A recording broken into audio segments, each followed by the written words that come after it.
Hello everyone, I am Yohi Guy, developer of cartoons in Danganronpa 2, Rise of Despair, and welcome to part 2 of the prologue for Project Eden's Garden, where I'm pretty much playing the game. Last time we pretty much just woke up in this place, and now we're just introducing the rest of the people. So, let's get to it! Let's start with the statue. At the base of the tree was a marble bust depicting a figure in a creepy mask. There were cracks all over the mask. One of the eyes was even missing. How old must this thing be? Okay, so now we know this thing. Let's start with, let's say, clockwise, and then we'll do more. Okay, so let's start with this guy. So, last time I gave him a pirate voice, so I'm going to do it again. Oh, my voice is going to hurt. Arr! Glad to see you're alright, kid! Of course I'm alright! You gave everyone a scare, running away like that. I really thought we could catch you, but... How fortunate that the door came equipped with a lock! Yes, I locked you guys inside! See? However, it was all worth it. Looks like these people I befriended during my exploration. Look, I'm good at exploring! I hear ya. I'll give credit where credit's due. You came back with plenty of spoils. Oi, you. Oi! I want to talk for a sec. Huh? Her? You're a pirate, right? Shiver me tingers, ahoy matey, that kind of pirate, right? Pirate? Yeah! Eh? Here? I'm not a pirate. Sorry. I'm not a pirate. I'm a ship captain. There's a huge difference. One travels with a boat. The other is pretty much a terrorist. Huh? A ship captain? I'm talking. You don't need to be so loud. I was just asking a question. Just a question. Ha! Ha! For guys like me, that pirate nonsense is a tired stereotype. I mean, sure, I dress like one, but that doesn't make me a pirate. Arr! Watch it. Pirates live off stealing and causing troubles. We ship captains are nothing like those lowlives. Jeez.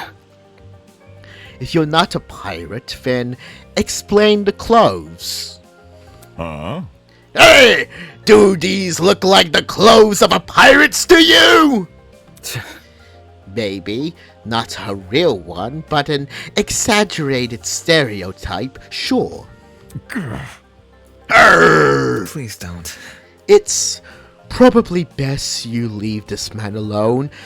I have he dealt with your kind before. Turr! My mistake. I never like to spoil the mood, but a man can only stand so much. I'm real sorry. Sorry for losing my control. Arr! Anyway. Okay, whatever. You said you were a ship captain, right? This guy was acting weird, but I wanted to get more out of him. I never pictured a ship captain receiving an invitation from Eden's Garden Academy, especially not someone like this guy. I didn't expect any weirdos in this place. That's right. That's right! I know the sea like the back of my hand. Every river and waterway within the north and southern waters. I'm the king of the seas! King of the seas! Hero of the storms. I am Jean de la Mer! Jean de la Mer. Okay. Hopefully I don't mispronounce you with Jean. So, Jean Delmer.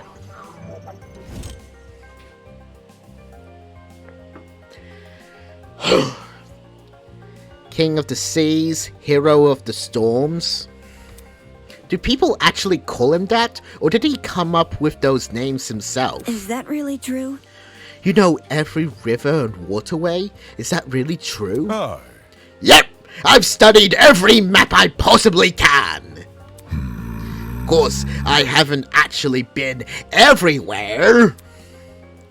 According to a stingy little thing called Border Patrol, that's known in these parts as trespassing. I may be the king of the seas, but I'm not above the law. I suppose that's good enough. I see. Either way, it's not like it matters much here. From the looks of it, we're nowhere near the ocean. Leave it to me. Fortunately, life as a captain has come me to the unexpected. You lads can trust in me. I will protect you if you were my own crew. What now? Protect? Protect us from what? Aye. I suppose from whoever put these wristwatches on us. Then again, there doesn't seem to be anyone else in this place apart from us. How's that sound? Yes, that means our only obstacle is finding an escape. Not too big of an ask, eh? All we need is to find where we entered, then voila! Sweet freedom! Oh my god, that voice is just taking the toll. I'm not even going to hang out with him during free time. Okay. For such a simple conclusion, he sure was making a big deal out of it. By the way... It may interest you to know that people are gathering outside the building Miss Kira explored. We want everyone together so we can discuss what to do next. Would you like to join? Good to know. I'm gonna fade away! Anyway, good, always good to keep people on the same wavelength. See you there, mate! That guy's a plick! Not at all what I expected! Funny, he was every bit as dumb as his appearance. What was the Academy thinking in fighting someone like him? Like, I didn't expect weirdos to be ultimates. Okay, so let's continue walking. You know what? I have the accent. I can talk to her. Golly! What's this, my friends? Stop. Let's not go that far. I don't even know your name or talent yet. Wait just a sec. Then let me tell ya. Hi, my name is Ingrid Grimwall, and I'm the ultimate blacksmith. Ingrid Grimwall. Okay, a blacksmith. A blacksmith? Sorry, I was just thinking about Markiplier when I saw the word blacksmith, you know, when he said, "Where's the blacksmith?" and all that. Anyway, a real blacksmith, eh? Is it anything like how movies depict it? Have you ever made a sword out of molten metal? Not just swords, but tools, armor, statues. If you can name it, I can forge it. It's never an easy undertaking, I will admit. Sprained muscles are part of the course, but the same way climbing a mountain is painstaking, but reaching the top delivers as high as ya can never forget. A struggle's all worth it for the outcome.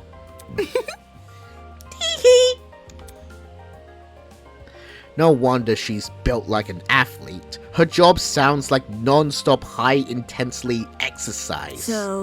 So, how has your kind not gone extinct? Oh. Ah, extinct? Made redundant by technology. Can't you see? Aren't there ways to make specialized weapons without overworking yourself? Well, I don't like to admit it. Against modern machines, it's true I'm not an equal match. Because I think I'm better than them. Those hunk of metals may look cool, but their creations lack the human touch. Y'all gotta keep things natural, traditional. That's when truly amazing things can happen. Now, would you look at that? If my creation touches the heart, it's better than anything made by machines. Imperfections be damned. My. Woo! Better than machines, huh? People have always told me my skills were impressive. They also told me to shut the fuck up. But I'm yet to be compared to a computer or something. How come a blacksmith can receive that sort of acclaim before me? Could you explain? There's always been a demand for handmade things, especially nowadays. Does your audience skew older by chances? Old folks, movie producers, board game enthusiasts, even the occasional younglings. These are all people who visit me. Wowie! It's great when I can relate to most of my clients. The excitement is mine. Exactly which clients does she relate to? Moving on. In any case, are you the same as us? Were you also kidnapped on that train and taken here? Oh, I wouldn't say kidnapped. Come again? What? Did you not black out on that train? No, I did. Well? Then how else would you describe that situation? Maybe it's a surprise excursion. Hiya! Better yet, a surprise exam. The people running this program are just putting our abilities to the test. Take this seriously. That's stupid. If the academy was that unhinged, no one would continue attending it. Let's get going! Well, y'all know, whatever it is, I'm sure we'll get out of here. Needless optimism isn't a substitute for reason. By the way, there's a gathering happening outside the building Miss Kayaka explored. Would you like to join? We plan to discuss some very important matters there. No. Nah, aren't you nice? I'll get right to it as soon as I finish fading away. Don't you do anything silly while I'm gone, y'all. Ha, at least that's a better voice. Anyway, next person. Oof.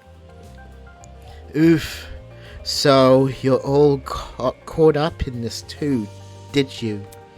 I remember seeing the 5 of you on that train. You're really ultimate students, huh? Correct. We wouldn't have been on that train if we haven't. Just making sure. I knew the education sector had low standards, but aren't they just handing out titles to anyone who asks? jeez. What the hell is your damage? Right, that's it! What's the matter? I know this bitch! As in, personally? Nah, she's the harlot that's been ruining my magazines! Ugh. Ever since her interview with Rich People's Digress, her stupid success stories has been plastered everywhere. Youngest self-made billionaire, pioneer of the agricultural industry, blah! Did I hear that right? This girl we're talking to, is she actually... I'm flattered you memorized my resume. Huh? Your resume? So those things she said weren't an exaggeration? If I may ask. This is news to you? I mean, are you really that dumb, or are you just a protagonist that doesn't know shit? Anyway, anyone knows about Winona. Winona? That would be my name, yes. Although, many call me the ultimate entrepreneur. Origins aside, it's one good title.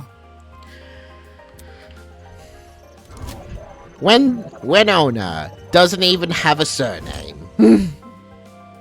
Just like most characters from my fan game. Because we don't know their surnames either. Same goes with the original cartoons in Danganronpa. I don't even know what Ed's last name is. Anyway, no wonder she gave off such an intense aura. This girl probably has enough money to buy an entire country.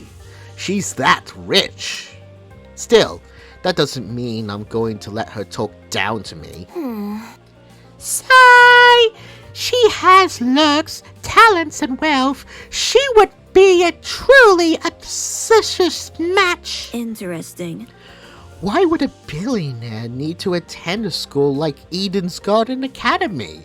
I mean, they don't even need to work for their life, I think. That's how billionaires works, right? I thought it would be an opportunity to make connections with the well-established geniuses of my generation. Nasty. Now that I'm aware of the lax admission process, I'm leaving the first chance I get. And not because you've been kidnapped. You can't leave! Destiny has decreed that I must guide you towards the most wondrous romance! Yes! I'm going to ship you with one of these losers in this room! Nope. I'm really not interested in that. I'd rather receive financial reparations from the Academy. At least let me be your steed. With my divine foresight, I shall lead you your legal battle to victory! After I fell asleep in that train car, someone must have carried me out and dumped me next to the tree here. Sheesh. Why did no one stop them? Were there no precautions in place to stop someone from manhandling a student? I say it was an extreme inturpitude on the school's end, but since it appears I'm not the only victim, What a joke. well, that makes things all more sinister. So she thinks someone carried her here? It's plausible, I guess. They could have transported us from the train by vehicle, then carried us in. When you woke up, was there anyone with you? Honestly? Yep, but she's weird, so I left her. Probably that girl on the right side of the protagonist's view, who looks like a gamer. You're a walking stereotype! You see, We know about as much as you do. The 5 of us have been walking around and talking to other students that were on the train. Let's see. The rest of them are congratulating outside. Once we meet everyone, we'll be able to figure out what's going on. By the way, Say, why don't you join them? I think I'll take you up on that offer. Such a relief as I fade away that one of you actually had something useful to say. That girl is a piece of work, but given the recent happenings, she's not worth the stress. More importantly, what's happened to us, it's too much for a single pair of hands. Someone had to sneak in, maybe even hijack that train, plant a chemical agent, and then everyone they knocked out, and then carry everyone they knocked out. There's gotta be more than one person behind this. A group, maybe? The question becomes, who and why? Sorry about the bit of noise. I was just fiddling around with the mic. Okay, next person, which is this gal, and from the Prologue's videos that I've seen, she's, yeah. Yo! I'm Cassidy Amber, the ultimate pro gamer. Don't forget it, Kay. Yeah, pretty much the ultimate gamer. Unlike Chiaki, unlike Gaz, she's a pro gamer.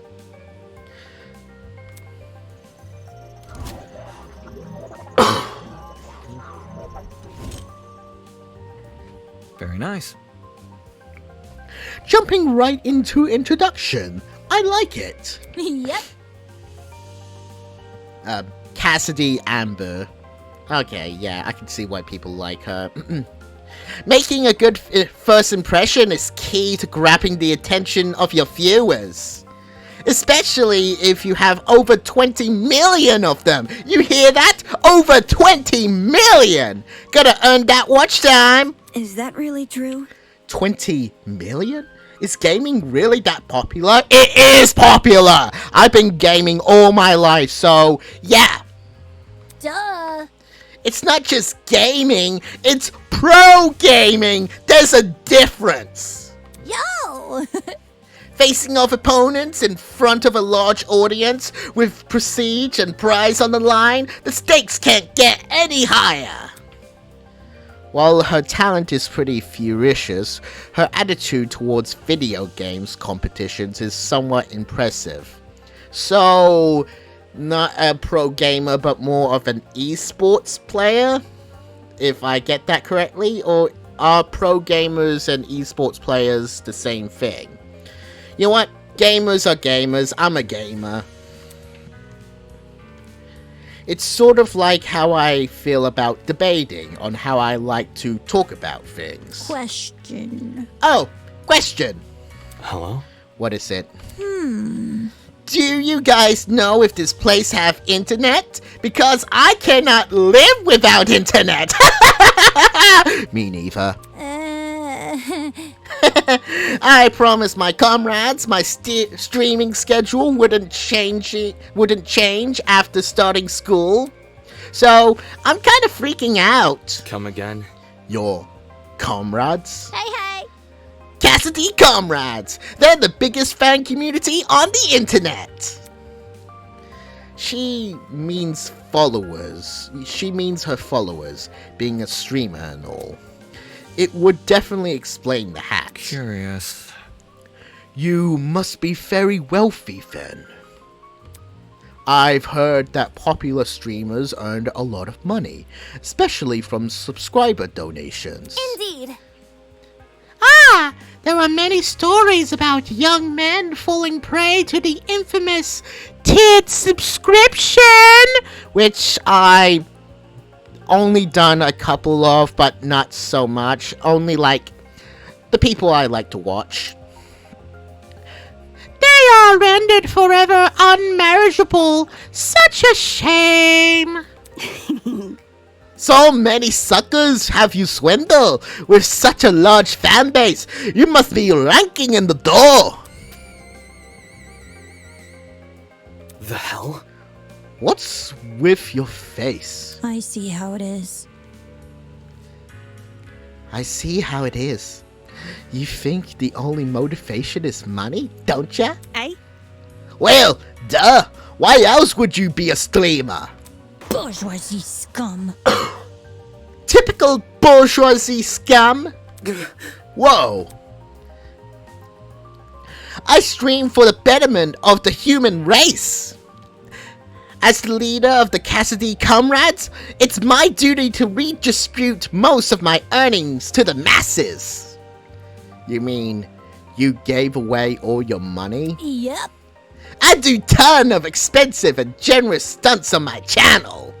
You can say that I'm the Mr. Beast of this game. And yes, that's pretty much the first thing I thought of when I saw the prologue and saw the dialogue of this character and explaining how she pretty much gave away money for stuff. And what you see later, you can easily tell. Most of it for charity, but sometimes it's for random subscribers. Like, one time I pretty much put them in a very dangerous game and allow them to go through with it in chance of winning $50 million! My genius is almost frightening. One time, I brought a spaghetti factory and donated to a public school. Those kids will never have to pay for lunch again. See, that's so I could easily see Mr. Beast doing that. So, forgive me if I see her being as the she-beast.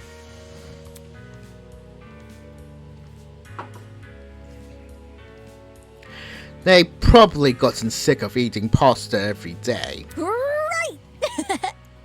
All of these giveaways are streamed too. They're actually really popular, so I get tons of views and donations from them. Pretty much a good compromise. I get money, I give away money, and I just never get enough money. Impressive. Impressive. You've managed to commodify the act of charity. Of course, I'm gonna reserve some money for basic necessities. A truckload of chocolate soda being one. Duh! But it's not a problem for a person like me to have money, since I've earned it through my own hard work by doing some random shit. So unfair. The real problem are the swines who make billions every year. Even though all they do is sit around, drink cocktails, and stare at their stock profiles. Bourgeoisie scum. In fact, I can't even detect the radical stench of morally bankrupt billionaires in this very academy. I bet they're plotting to profit off our suffering as we speak.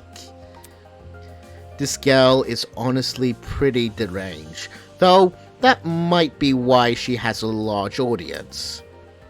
Regardless, it doesn't explain why someone like her was invited to Eden's Garden Academy. Anywho.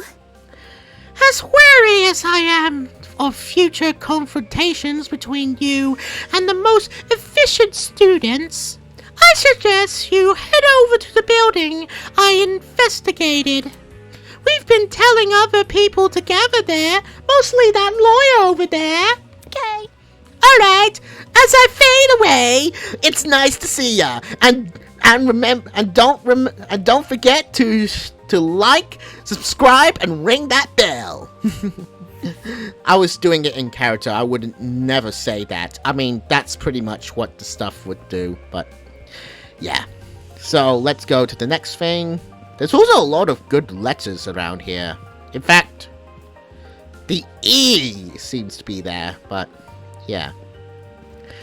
Next is this guy and this guy, if I recall. So, time to cover my face. Come on! Come on, man! Just say something! Come on, please! Pretty please! So harsh. So harsh. All I wanted was your name. Hi. Hey. What? Oh! It figures. Oh, it's more people! How's it slipping and sliding? Hey there! Oi! What's the matter with him? Yeah. I don't know. I spent ages trying to get this guy's name, but he won't say anything! It's simple. If he's being a weirdo about it, just ignore him. Who are you, anyway? Who am I? The name's Jet Dawson, Ultimate Drag Racer. Nice to meet you, shrimp. Yeah, Jet Dawson.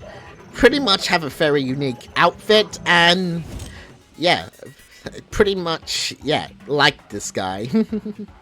But I can tell that he's going to die in Chapter 2. A drag racer, given his outfit, that comes as no surprise. Aren't you warm in that suit? Are you confused? There's a fan inside the back of my helmet that emits cool air. Kinda like the fans in car seats that cools your butts. Yes, I am never going to show you my face until the end, or when I die. Let's rock and roll! Isn't that super rad? With the way he yells every word, he could make anything sounds like a big deal. Meh. Only issue is, they don't extend to the rest of my suit. Get a grip. Then stop wearing the suit! What? And walk around naked? Dumbass. I meant wear other clothes! So, You should also have been an ultimate talent, correct? I mean, I'm just guessing that everyone here has an ultimate talent. I mean, yeah. well, Would you mind sharing it? My name's Mark Bursky. I produce music. A music producer. So a music producer? Yeah. Mark Bursky, ultimate music producer. Someone who's good at making music. It's nothing. But, it's mostly bad remixes and stuff. Must be really good if he's an ultimate, though. My man! No, man! Your music is wicked good! Really? You know my songs? Not a chance! No! Do I even have to? You're the ultimate music producer! That's just about says it all! moving on. I assume you two also woke up in this place, right? Do you have any idea what might be going on? Yeah. Nah! This whole shebang did come out of the blue, but let me think. To be honest, it feels a lot like an extreme haunt. Do you know what that is? No, I don't. It figures. Figures? You don't look the type. Hey. Meaning? You following? Anyway, extreme haunts are really intense horror attractions. Think like a haunted house crossed with a survival horror game. Oh boy. Staff chuck you into underground tunnel systems, trap you in coffins, anything to scare you. I'm pretty good with coffins, not so much the tunnels. That's not important. What this got to do with us? Catch my drift?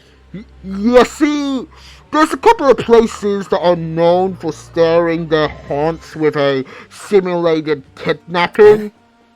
For real? To make it feel as real as possible, they'll even take you when you least expect it. The thing is, they can't just jump anybody. You gotta consent first. The hell? I never agreed to being kidnapped. Come off the grass. Extreme haunts? People know better than to involve me in that crap. Well, maybe we consented to our kidnappings without realizing. eh? Huh? For example, the letters we received from the Academy.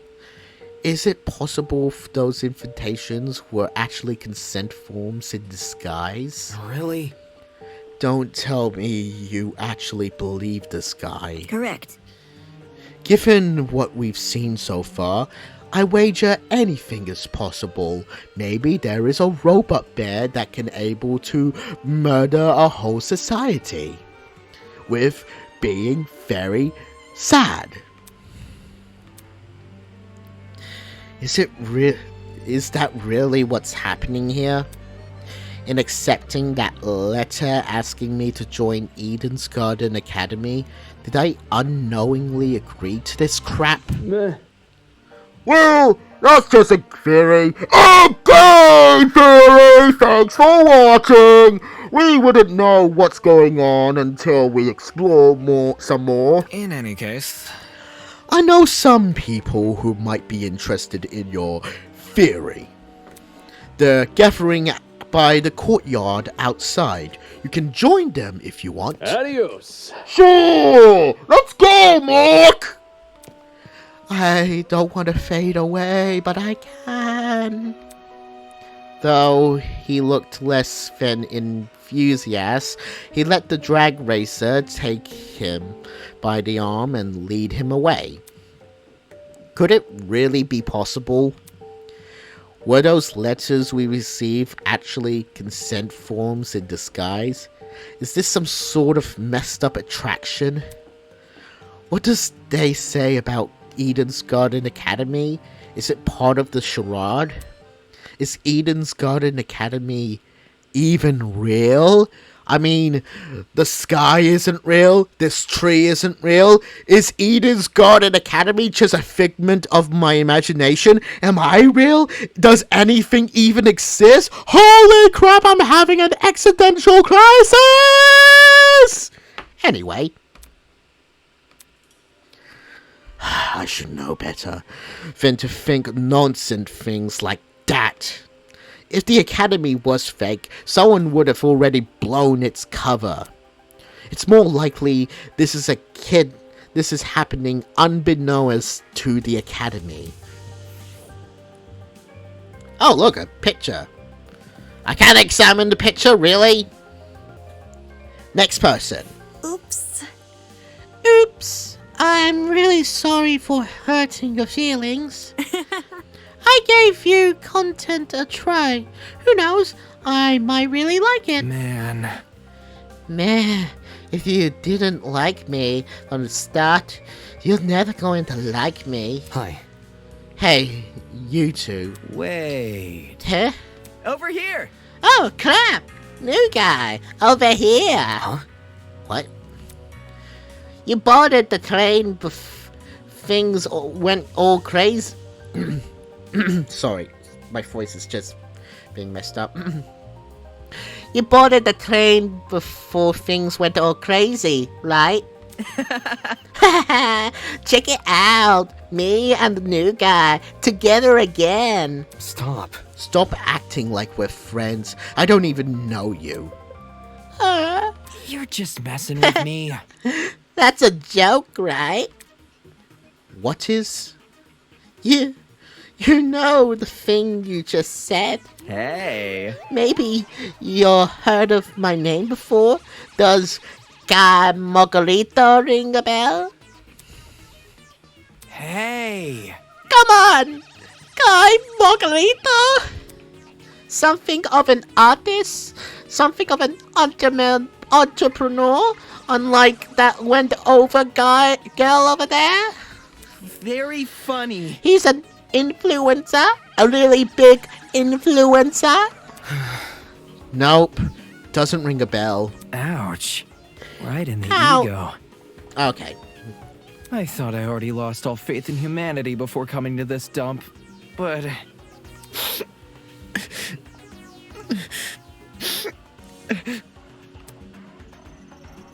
Kai Margarito.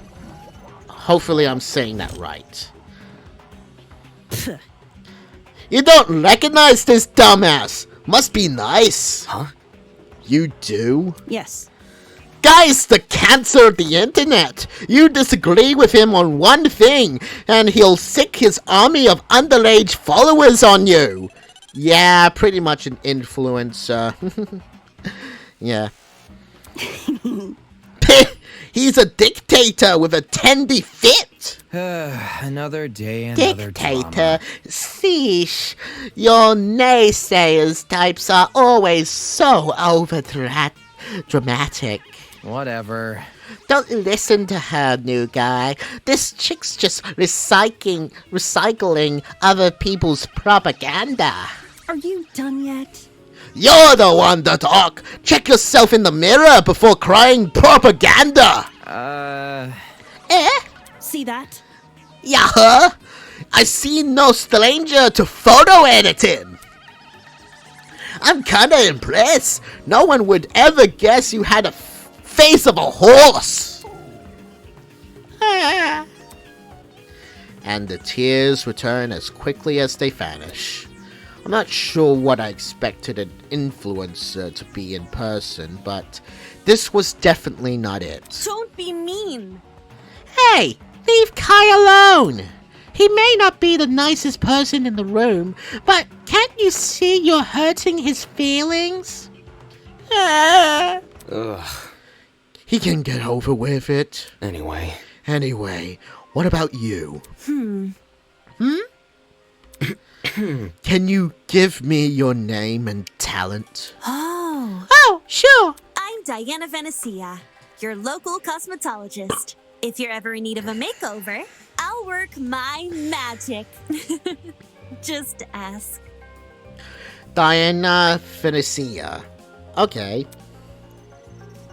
Diana Venecia, ultimate cosmologist. Or to make things easier, the ultimate makeover person. come again? Is that it? You're just a makeup artist? For your information, Not just a makeup artist, the makeup artist! What? indeed. Diana is the biggest beautician in Hollywood! She's relatively new to the public sphere, but word of her talent has been dominating social media. I'm quite surprised you never heard of it. Enough to pique the interest of the entertainment elite. Oh, now every A-list celebrity is scrambling to hire her. Well put. I see this is not your first time talking to her. I am simply quoting my friends. They are all on Diana's waiting list. I'm sure. I'm sure. Anybody? What? Why is it a shock that this guy doesn't recognize her? What about me? How humiliating. Why do you care with what he thinks? Isn't the demographic for people like you largely teenage girls? Hell no! My stuff is for everyone. I'm inclusive like that. Hold on. Okay, that's it. Let's break this up. Diana, could you and Kai go to the courtyard outside? We're trying to get everyone to gather here. No worries. Alright, see you later. But none of those guys like me either. Oh my god, that voice. Like, hey, I was just trying to do a bit of an influencer voice, but also more nervous. A makeup artist and an influencer. Were this any other academy, I wouldn't bat an eye. The Ultimate Talent Program is a shell of itself. It'll hand out ultimate titles to anyone who asks. But Eden's Garden Academy said it was above that. It said it prioritized academic talent. And now, it thinks I'm on par with those two? Yeah, the ultimate debater thinks that there shouldn't be any weirdos. There should be people that likes to talk. Okay, we're almost done. Just one last guy.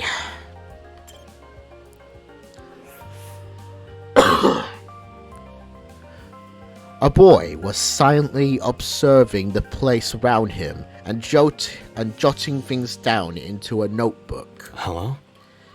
Hey, you. The hell? The hell? Sorry, I dozed off for a bit there. A cause for concern. You have terrible eye bags. Have you not been getting enough sleep? Getting knocked out on that train was the most sleep I've gotten in weeks. Thankfully, that little girl woke me up before I wasted too much time.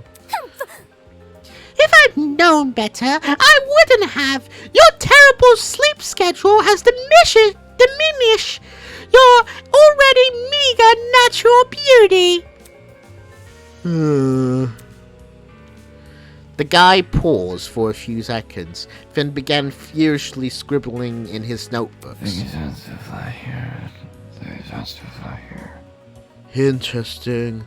A boy with a snake tie, a girl with a white uniform, a man in a dapper suit. Oi, you! Oi! What are you doing? Excuse me. A very large woman with a visor. Huh? Are you writing about us? Mm-hmm. I make sure to record all of my daily happenings. There's no way I remember it all otherwise. In some fashion, note-taking is just one of my many, many responsibilities. My name is Ulysses Wilhelm, and I'm the ultimate historian. Please make note of that for future reference. Ulysses Wilhelm. Hopefully we'll get a Wilhelm scream from him, if his name is Wilhelm. And ultimate historian, so he knows a lot of history. I do like a bit of history myself. Impressive. Interesting. A fellow scholar, much like myself, except mine is more on laws, while you do the past. Jeez. Shouldn't an ultimate historian be good at memorizing stuff? Yes. Yes, I'm perfectly proficient at remembering historical facts. This notebook is just for more ferocious information, stuff like shopping lists, classmates' birthdays, when to brush my teeth. Filthy. Such excellent memory wasted on Muriel trivia. You probably couldn't even remember the date of your wedding anniversary unless you wrote it down. Unfortunately. I think that's the same for most men. So, what do you do as the ultimate historian? As for now, I work at the Patawamak River Museum in... I can't able to say that word. And so on and so on. I direct one of the exhibits there, the Cold War era.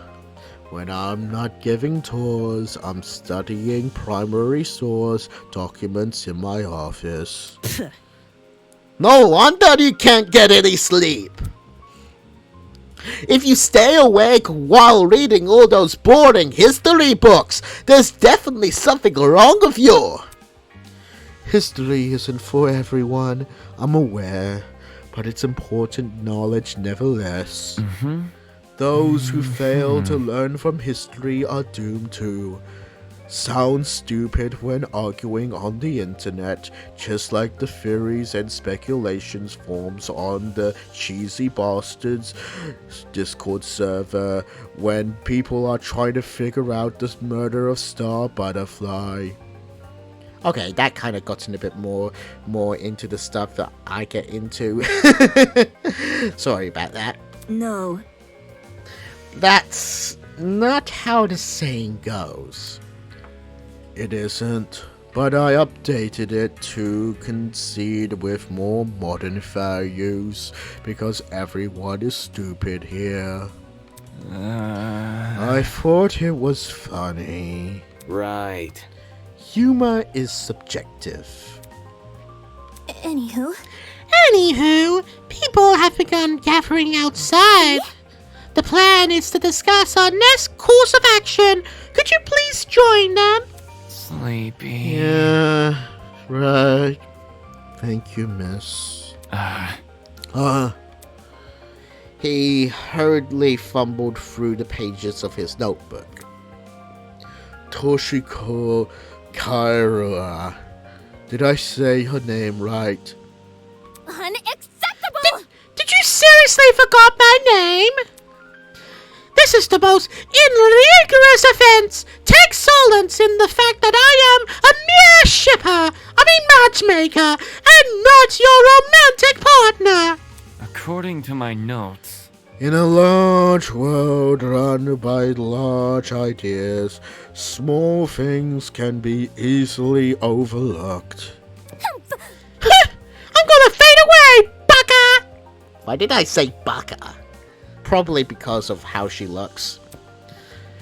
Fanning himself indignantly, Toshiko stormed off.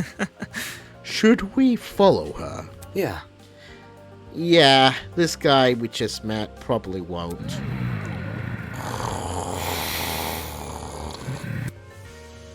Well done! I'm back! We've exchanged formalities with everyone here!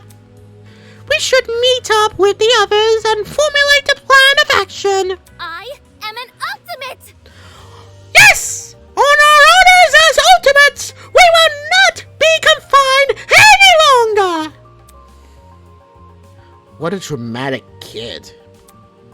The others should be gathered by the courtyard outside.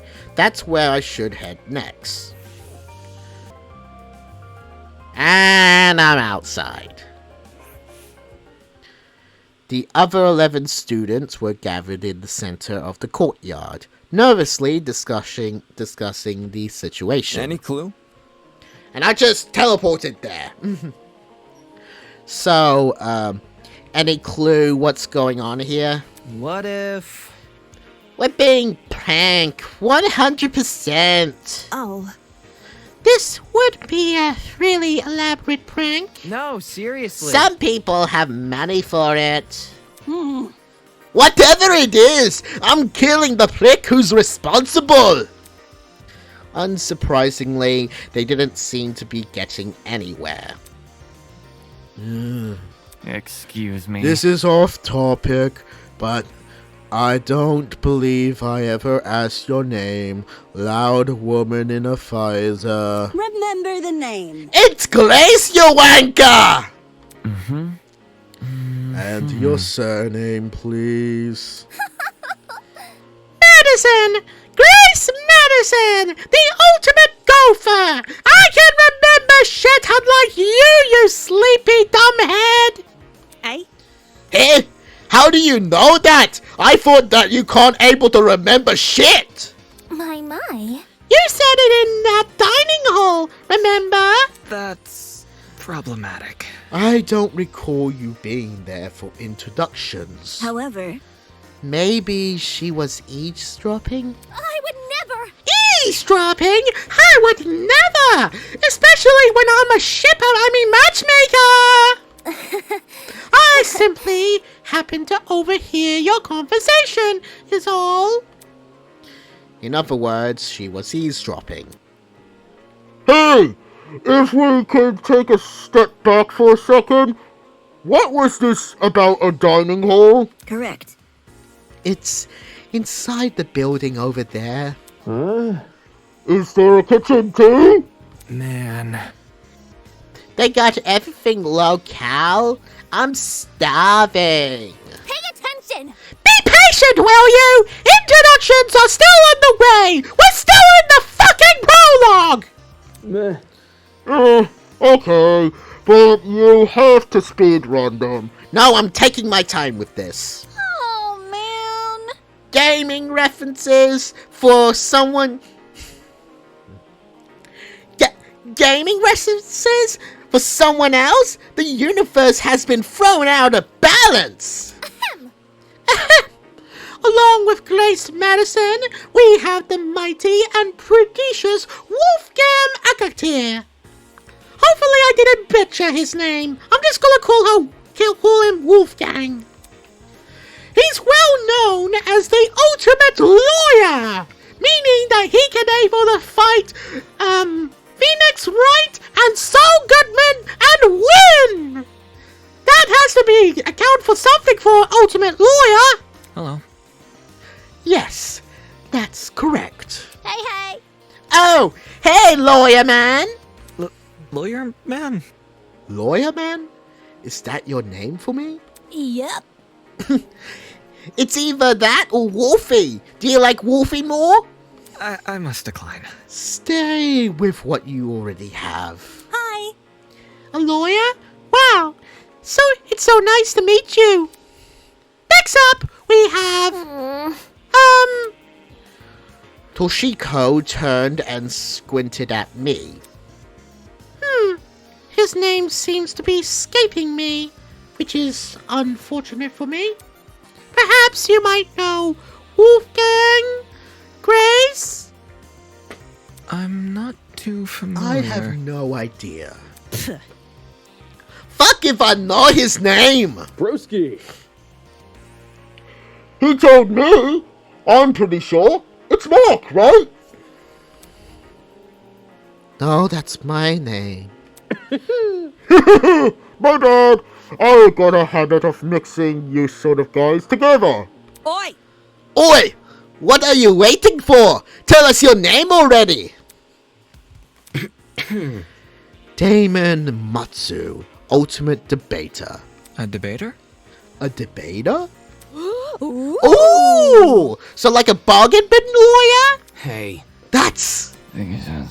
Grace Madison, Wolfgang Akir, Damon Matsu. Who else is left? Me. Hiya. Come on, darling. You can do it. See? Yes! Share your name! Ava. Oof. Just Ava? Just like my video games. Like the spy?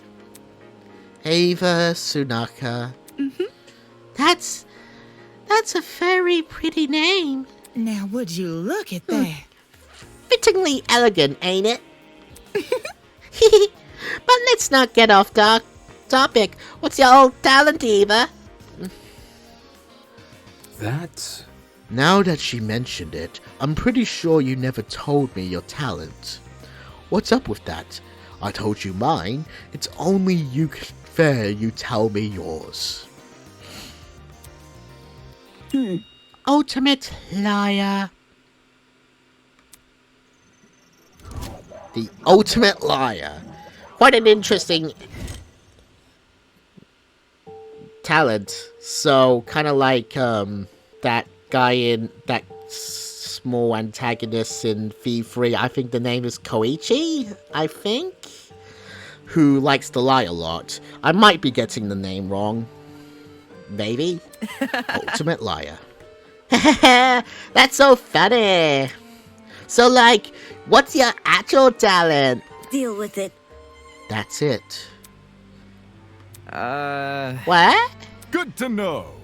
Didn't know lying was something you could be best at. You learn something new every day. Are you for real? You actually believe her?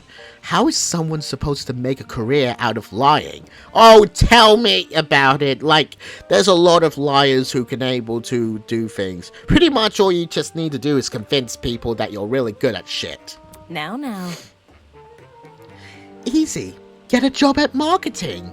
It's the truth. It's just what I am. I'm just good at lying. How can that be? Is that supposed to be your explanation? How do you know that you're not lying now? But that's... I mean, if you're best at lying, how are we supposed to believe anything you say? As he sputtered around those last words, we all turned to Eva expectantly, I don't know. That was when it happened. The ding dong bing bong, people! Testing. 1, 2, 3. Good voices. Can everyone hear me? Yep. Yes? Great! Good morning, my amicable student friends. First off, allow me to apologize. I realize the ride here was a bumpy one, especially for ultimates such as yourselves. But expect things to be different within these halls. Yes, it is my pleasure and privilege to welcome you all to Eden's Garden Academy. May this be the beginning of a wondrous journey. Yeah, I know that. It's already a good journey so far with this playthrough. Doubt it. Did he just say we're at Eden's Garden Academy? No. We can't be. You think? No kidding! This place looked nothing like a school! Stop talking so loud. Stop talking so loud. I want to hear this. Oh, great. I need to do the voice. I'm sure you're on the edge of your seat, waiting for the proper orientation. But there's one more thing to do before we can meet face to face. It won't take very long. All I ask is for you to enter the building across me. From there, we can begin preparation for a formal introduction. Until then, farewell. I must take note of this. That was certainly interesting. Whack. Couldn't agree more, Whack. Somebody explain. Do you think he's the person that brought us here? You following?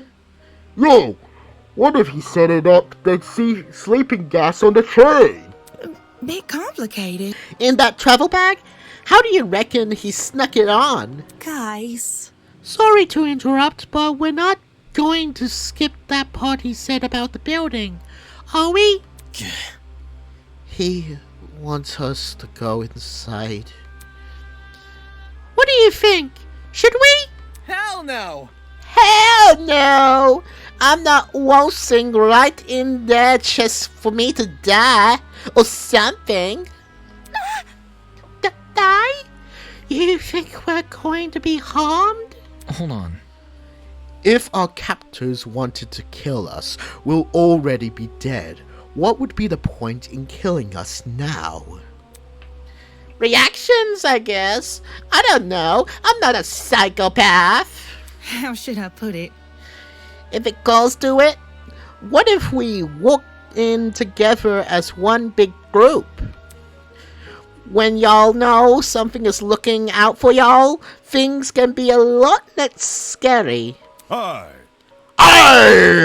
She's got a point. The only way we can progress is if we face the problem head on. So let's skip the dialogue already. Soybean. Easier said than done, Soybean. I suppose that makes sense, but isn't it too naive? There's nothing wrong with a bit of optimism from time to time. Let's just try it, okay? Alright! We gathered around the entrance, none of us willing to be the first to walk through. Eventually, I mustered enough willpower to push the doors open.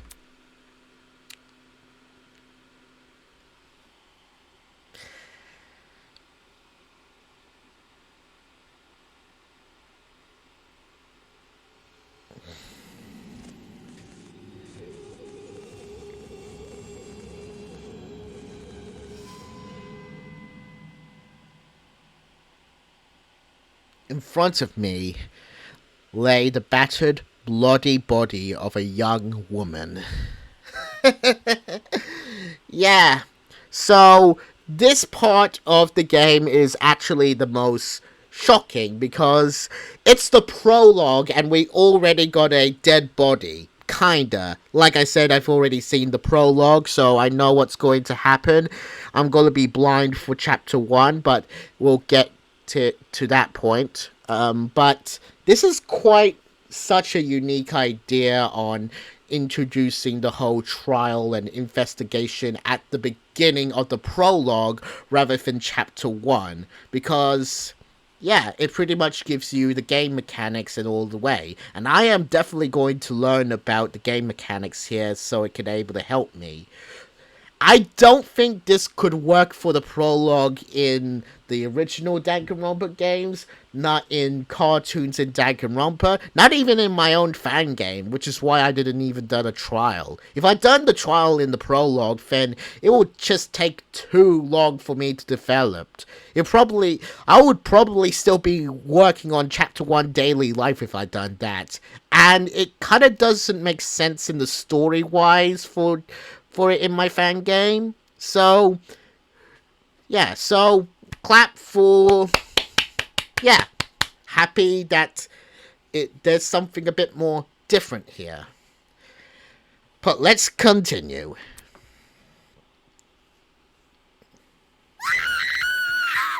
I'm not screaming. What? Is that girl dead?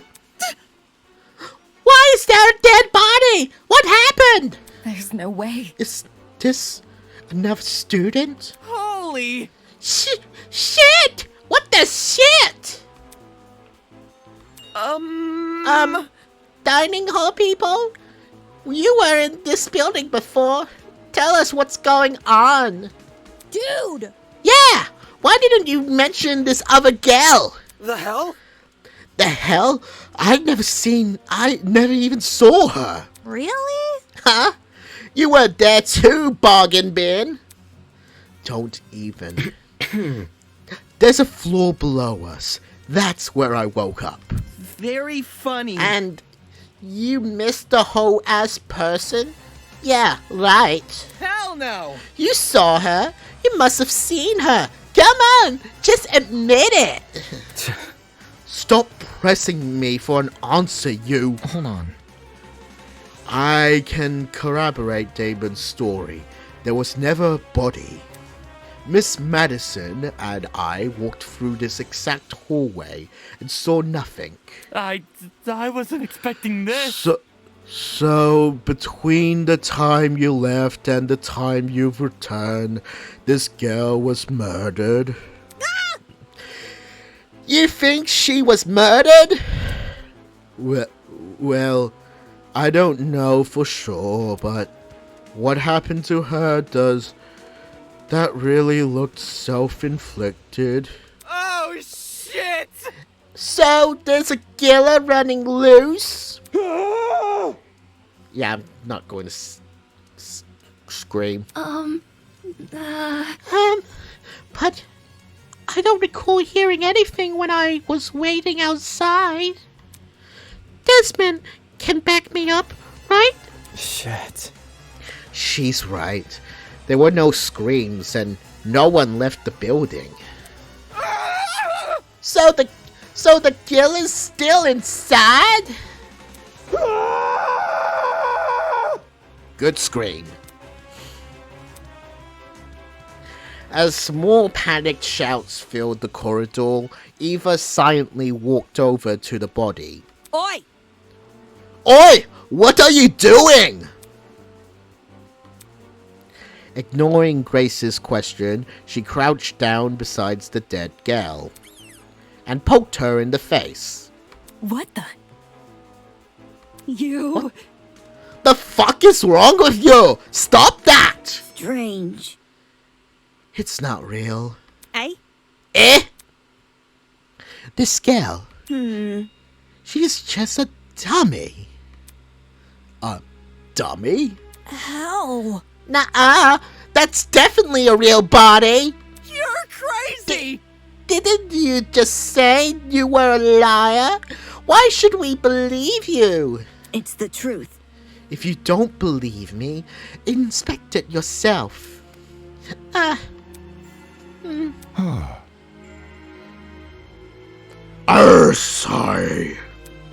If no one else is offering, I can do it. Wait, him? Are we ready? Well, how does that sound to everyone? He turned to look at each of us. I had my reservations, but when his gaze met mine, my lips instantly sealed shut. The look he gave me, it was unexpectedly intense. Okay. Yeah, you can do it. The pirate casually approached the body and knelt beside it. Then, just like Ava... I'll be damned. Would you look at that? She's right! She is a dummy! For real? Say what? How did you know? How did she know it was a fake? You see? My intuitions. Also, a corpse would smell. This doesn't smell. Dude, no! As if! Could you be any more suspect? That ain't it. Not just that. There's something under the derby. Huh? Huh? What is it? A tablet! Jean rose from the ground and turned around to face us. Sure enough, he was holding a tablet. It was slit under the dummy! There's no blood on it, as far as I can tell! Nice hiding place. Aye. I wouldn't have noticed if it hadn't taken a closer look! Gives the impression I was supposed to, don't it? For real? Hey, what's on the tablet? Let me turn it on.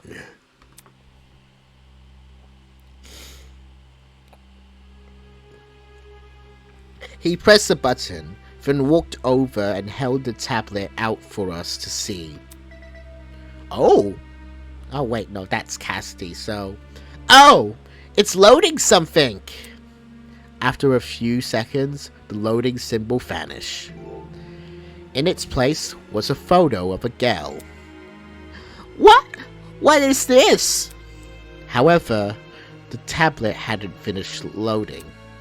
Just after that image, the victim is Kara Korisning, the ultimate teacher's eye. She was stabbed in the torso 28 times. 28 stab wounds. That was a Detroit Become Human reference. The victim also suffered chemical burns to the head. The most notable burns are to her eyes and scalp.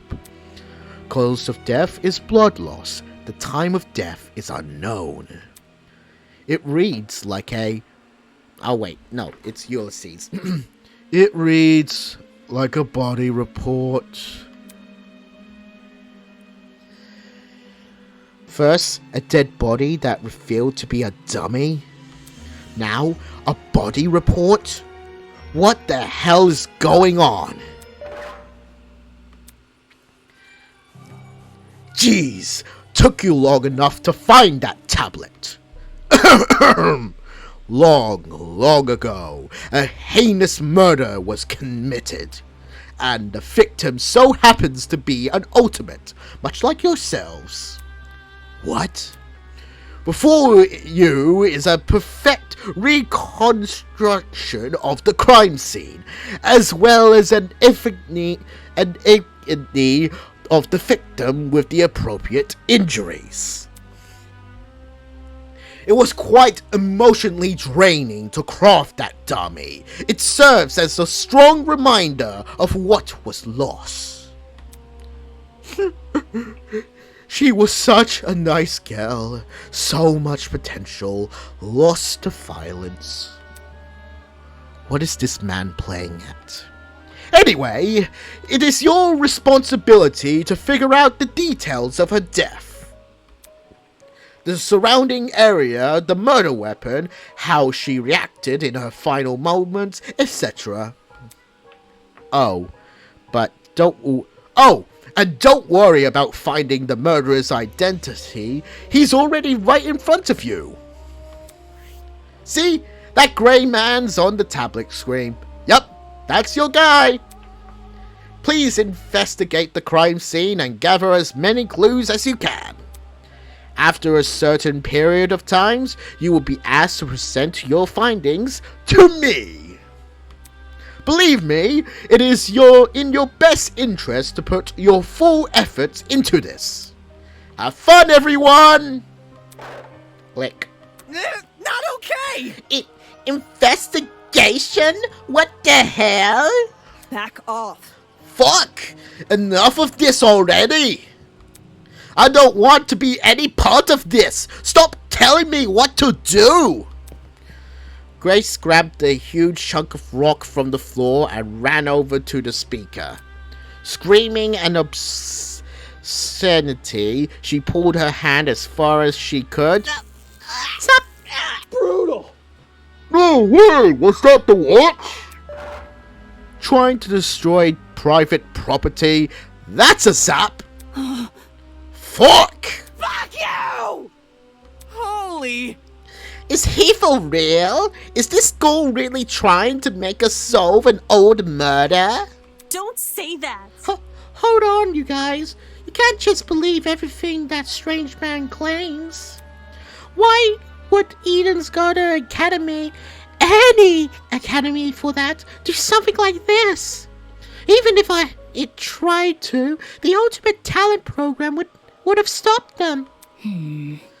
I wouldn't underestimate the school board executives. Money can get to people's heads and make them take risks they shouldn't. This academy said it was unique.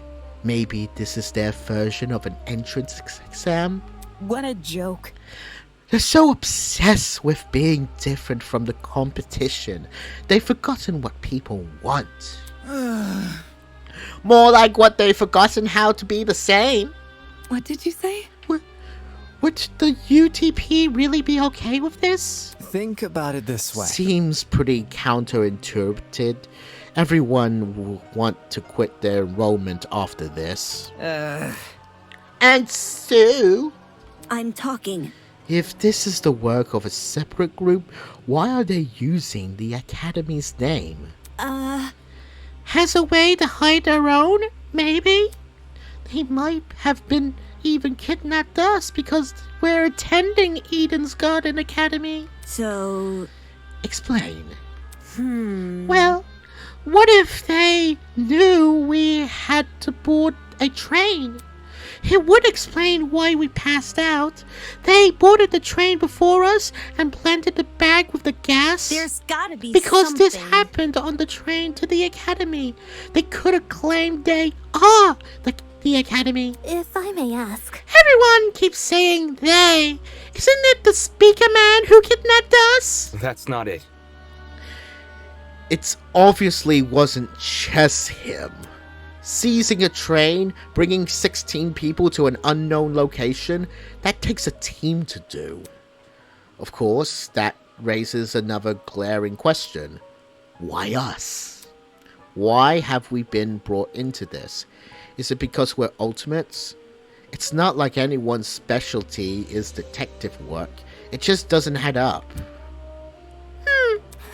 I think grotesque. I will let the rest of you handle this.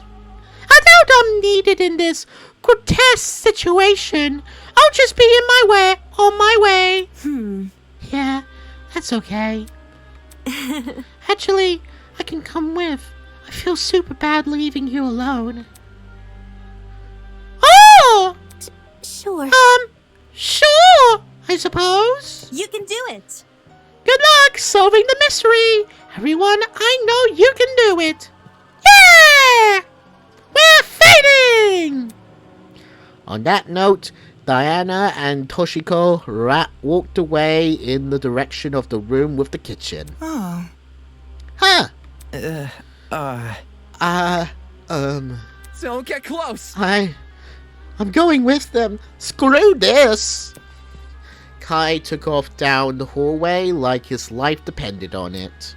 Jeez, better for them than us. I don't know. I don't know about all this. Will that man really let us go if we investigate? Stay calm. We won't know if we continue standing around like this. For now, all we can do is take the risk and do what he says. He's right. I need to brace myself, follow the directions I've been given. As of now, it's my only way to learn more information about my current situation. I can only hope that this ordeal will be over soon. And the investigation begins. I can pretty much learn... Oh! There's a bit of blood on here. Before I do anything else, I should go back over that tablet.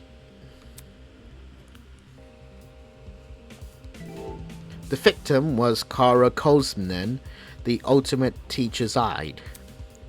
She was stabbed in the torso 28 times. The victim also suffered chemical burns to the head The most notable burns are to her eyes and scalp. Cause of death is blood loss, the time is unknown. There's a lot going on here.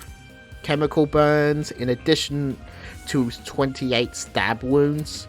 Jesus, I don't want to believe anything the speaker guy says. But if this murder really based on true offense, damn. The killer is totally sick in the head. Tablet has been added to the truth bullet section of your trinket.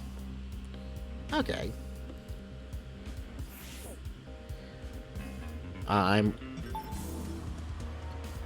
So this is where the truth bullets are. So I can able to know what to do. Okay, well, before I do anything else, I'm just going to save.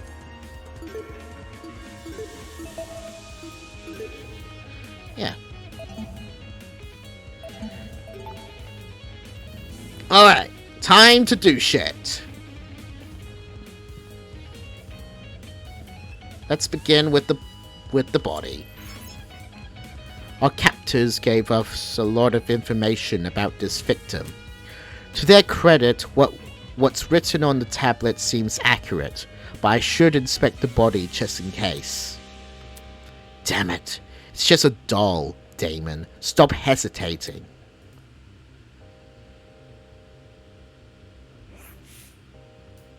The doll was slammed against the door, her torso soaked in blood. Parts of her shirt had been ripped open, exposing bits of bloody indiscriminate pulps. I quickly took a step back, trying to control my breathing to avoid throwing up. It's just a doll. There's no reason to be afraid of a doll. So, there's a knife. Let's start with the body. The girl had been stabbed repeatedly. I don't need the tablet to know that. However, her cause of death, you think it was stabbed to the heart or something, but the tablet claimed blood loss. Taking a closer look, the wounds, they didn't seem essentially deep. At least, not deep enough to pierce her heart. If she died from blood loss, that's what it said. What does that say about the killer? They probably could have killed her quickly if they wanted. Did they want her to suffer a slow death? Damn, this is messed up.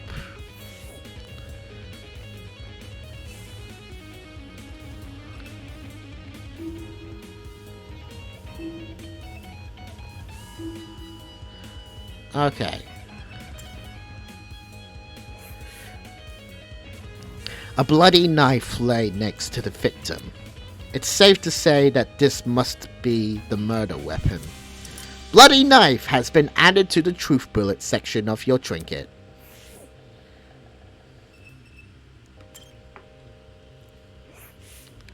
Her hands were surprisingly clean, all things considered. There were no other marks of injuries apart from her nails. It looked like there were dried blood underneath them. Why was there blood under her nails, but not on the rest of her hand? Victim hands has been added to the truth bullet section of your trinket. Assault rifle.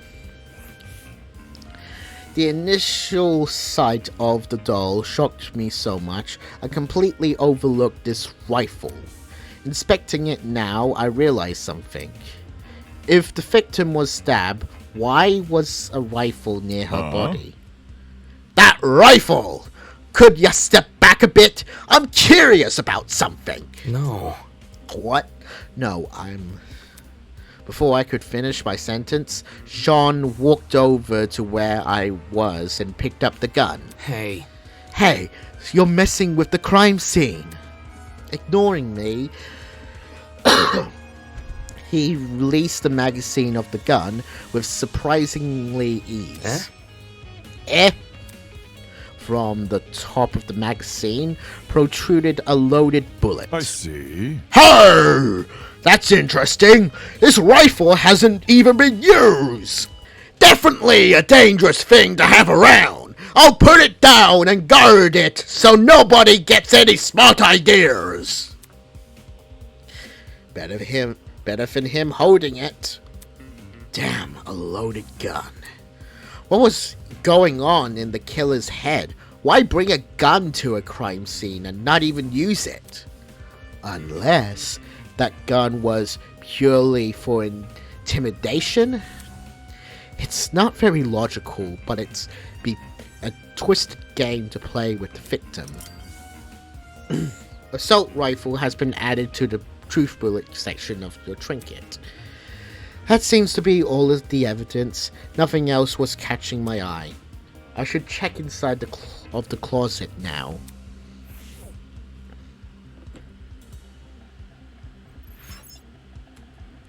Yeah, I want to leave. I want to go into the closet.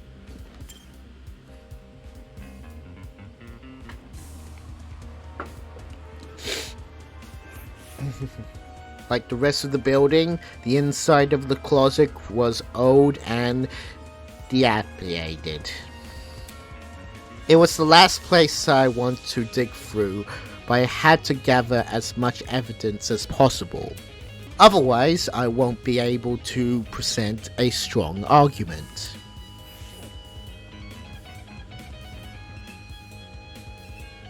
So, who can I interact with? Okay.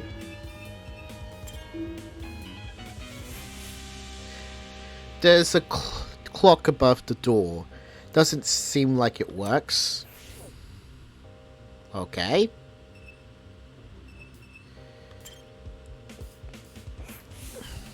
There's the shelf was packed with assortments of towels. I briskly inspected them, lifted each towel to check for anything underneath. Many had gathered dust, but that was about it. Nothing looked different. Okay. Bucket! It's a bucket! No! Pretty typical thing to find inside a janitor's closet. But why is it randomly lying here? There's nothing inside it, except... What is the smell? It smelled like... bleach? And the bucket is added. Let's talk to some people. Check it out! Hey! Check out what's behind this door! Saying that, she stepped away from the corridor. Right. It's a ladder. Doesn't seem like there's anything strange about it. Why was it brought to my attention again? Dude, not cool. I'm disappointed in you. Huh? So hackney! You call that thing a ladder? It's obviously a step ladder. Seriously? Aren't they practically the same thing? Pardon me. I have to agree with Miss Amber. Everyone knows an ace investigator must record his evidence as accurately as possible. That's certainly what the victim would want. Yeah, a guy that doesn't get any references is no fun to be around. I'm gonna check on the peeps outside. Smell you later, lawyer man. She's already out of here? Did she even investigate anything besides that stupid ladder? Okay, let's... Can I interact with the ladder? No, I can't. Okay. It's for the best. We must make effort to examine the crime scene as thoroughly as possible. Not for the sake of entertaining the people who kidnapped us, but for the sake of the victim. After all, this was based on a real murder, was it not? That was what the tablets say, though I'm still skeptical about the validity of that statement.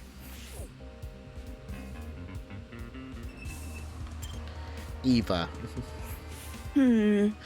There might be more clues around here. I'm going to check this entire closet for evidence.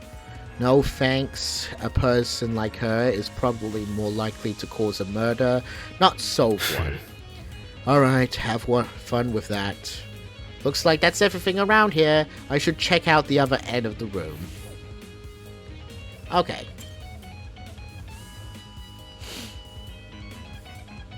Oh, there's more people. And what is there to interact with?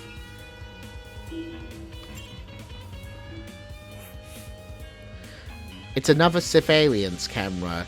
Is the guy on the speaker watching us through this? Just the thought made my stomach turn. Okay, let's talk to Desmond first. Gotta stay one step ahead. I checked all the corridors on this shelf. They're all full, with the exception of one. A bottle of bleach. Huh? Bleach? Huh. There was a bucket in this closet that reeked of it. Makes sense. That's probably not a coincidence, given this thing is supposed to emulate a real crime scene. It's crazy how much effort has been put into this. I can't think too much about what kind of situation we're in, or I'll never be able to handle it. Window next. That security camera, it's brand new. Now that she mentioned, it does look out of place. You think it would have gathered dust like the other items here. Did it recently get cleaned or something? My company's headquarters have similar ones installed, except these cameras are even more high-tech. Sheesh. Typical school, spending more on security than educating their students. That's assuming this is even the academy's doing. Next person, Grinwall. Golly! These shelves are real intriguing. Take a look. Some of the cleaning brands go as far as the 80s and 90s. Eh? You recognize them? 'Cause I use them. Why would you do that? How should I put it? Old chemicals do the job better, since there were fewer regulations about that, what's poisonous and all that. Just doing, ask where I got them, don't want to alert the fuzz. I'm sure they don't care about her black market cleaning supplies. Huh? Alright everyone, that's time! Look at you all. You investigated the crime scene so well, it's enough to bring tears to my eye. Oh, sorry, I was supposed to... I can't pause. Okay. I forgotten to read that. Oh, okay. Don't make me wait long. I might start getting sap happy. See you soon. Click. Actually, it's there. Yeah, okay, let me just read. Jokes aside, please meet me by the elevator for the class trial. You should find it somewhere around the Tree of Ignorance. Class trial? What the hell does that mean? Sounds like that's the end of our investigation. Let's see. If we're done with this closet, we should go outside and talk to the others. That's a lot of people. Come off the grass. Oi! What the hell is a class trial? Your guess is as good as mine. Duh. Obviously, we're going to court. What? Court? What? He's gonna put us on trial? Listen to me. Maybe that's where we'll talk about the clues we found. Just saying. It makes sense for our current situation. Investigation, clues, files. What else could that stuff be for? Well put. Good point. It does seem oddly familiar to court procedures. Obviously, we're missing key suspects and witnesses, but they don't seem to be relevant to this case anyway. Wait a minute. He mentioned that this elevator was near tree of ignorance, right? He must be referring to the room with the tree. Focus. Probably, yeah. It's the only thing I can think of. However, I don't recall seeing an elevator anywhere. Just follow me. Then what are we waiting for? Let's get our butts out over there! She keeps treating this like a dumb game. If we're really going on trial, that's gotta be a nuisance to deal with. Okay. Alright, we might as well follow her. One by one, everyone left. I guess I have no choice but to go as well. Yep. So let's have a look at... So, 1, 2, 3, 4, 5. This is gonna be a quick trial. Well, it is supposed to be quick. It's the prologue.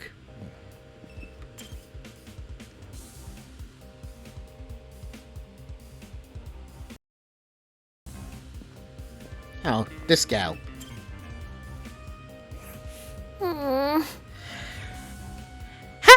How do you remain so stoic at the time like this? Aren't you worried at all? It's simple. No, not really. It's not like we're investigating some high-stakes murder.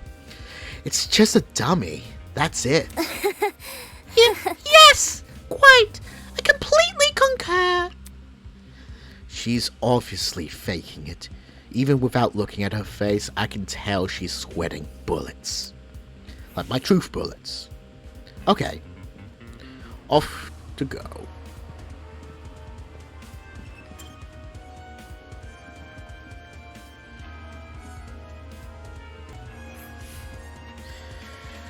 When I arrived at the tree, I saw that people were already bickering. Check it out. A big tree? Eden's Garden Academy? Overused religious symbolism is tight! I really hope we can get out of after this. Oi, you. Can you confirm, liar chick? Why are you asking her? Come off the grass. Come off the grass! She's clearly faking her talent! Am I hearing you right? And that makes her one of the bad guys? Who wants to fake their identity besides someone with a secret to hide? I bet she's the one who brought that gas bomb onto that train. Really? And she didn't think to bring a mask to avoid passing out or whatever? If no one else is gonna say it. If all you needed was a mask to protect you, then... Hey, don't look at me! I literally passed out! This helmet got plenty of holes in it. I'd suffocate otherwise. I've got something to say. No, the liar's chick's totally sus, like Among Us. Just look at how calm she's been acting. She somehow knew the dead body was a dummy, then she poked it in the face. That's not normal. Define normal. Deal with it. I told you, it was my intuition. Ugh. Intuition, my ass! Hold your horses. It's not... Okay. It's not unbelievable. My gut told me we should inspect the doll. Now look at us. We're on a mission to solve her murder. Any clue? Where's this elevator supposed to be again? That's right. There's meant to be an elevator around here. But all I see is this tree of ignorance. Maybe we're missing something here? Or maybe we're being played for fools.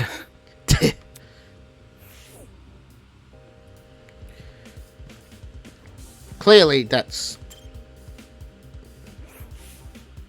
The more I look at it, the more confused I am. I'm gonna get a headache. I better stop.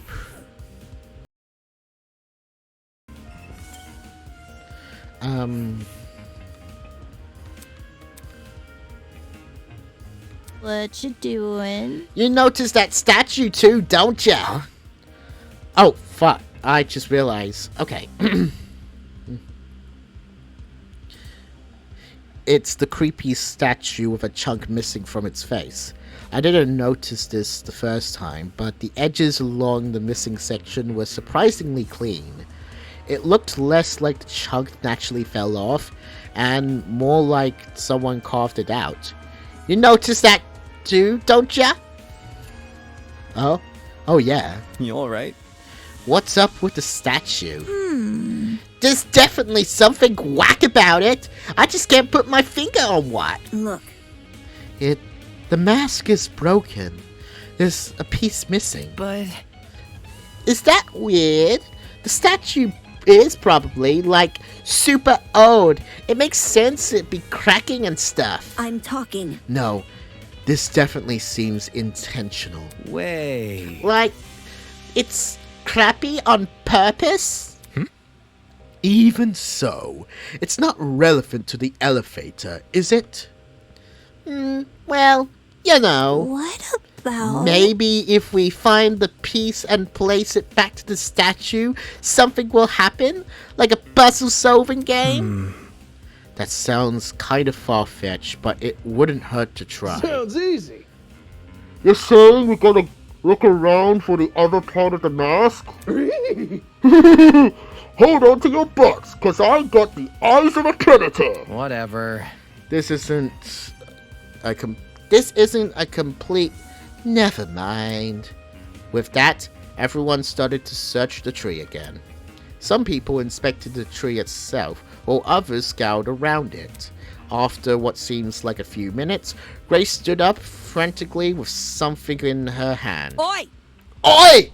Everyone! I found it! We gathered around Grace to see what she was holding. Nice. Nice! That must be it. What should we do with it? Do we just stick it back in the mask? Leave it to me! Probably, yo! I'll take care of it! Soybean! Back off, Hercules! You ain't... No, what the hell was that voice? Back off, Hercules! You ain't the one who found it! Grace brought the piece over to the statue and slotted it right into the mask. And then, nothing happened. Fail. That was anticlimactic. Click! Suddenly, the ground was shaking began to shake. Golly! Oh, golly! Oh, shit! Are we about to die?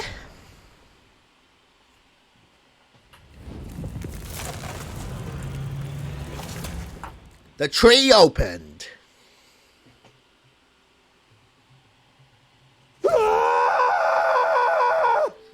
What he said. Yo! Yo! I was right! Whoa! That's actually worked? A fucking secret passageway in a tree. I never thought I'd see that. The Tree of Knowledge, a symbol of sentence, intuition, and understanding, exists here only as a barren replica. The Tree of Ignorance emulates the wonders of nature, but does not achieve it. And justly so, for ignorance often aspires to be seen as wisdom. Game over, man! Game over! Just like an alien. I like that reference.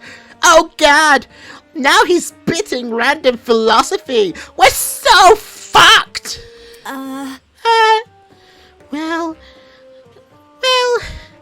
Will this take us to the elevator? What about... There's stairs at the foot of the opening. Yep. What are we waiting for? Let's explore! If I may ask. Why the sudden rush? Duh. I want to get home, Dad. Elementary, my dear. If we get this over with, we'll get out of quicker. It's simple math.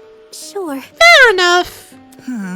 So, we just walk in, do we?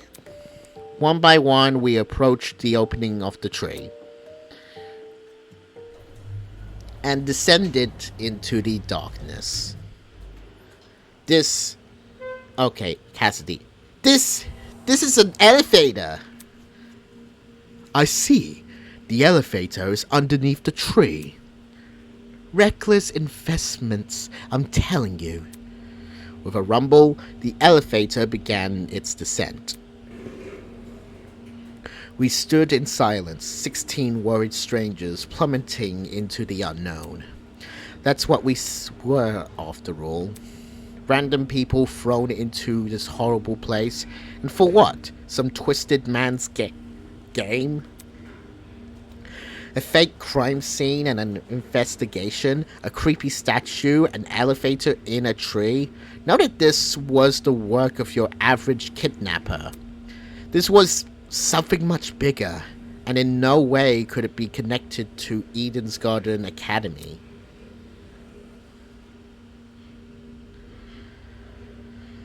Okay, I can see where this is going. Alright. The elevator begins to slow, snapping me out of my thoughts. I stood up tall, and when movement stopped completely, the doors opened. It's the trial room, everyone! In front of us was a large circular hall supported by marble pillars. In the center of the room, 16 podiums had been arranged into a circle. Were those for us? Welcome, everyone! I hope you enjoyed the elevator ride, even if it was a bit quick. As you can see, this is the trial room! Each podium has a name on it. Find your designated podium and stand there until I give out further instructions. However... And if we don't comply, then I'll zap you, of course! Back off. Not this sapping shit again! Miss. Just face it, Miss Madison.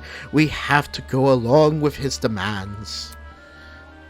Looks like there's a few smart ones in the pics, hey? Well, come along now. We don't have all day.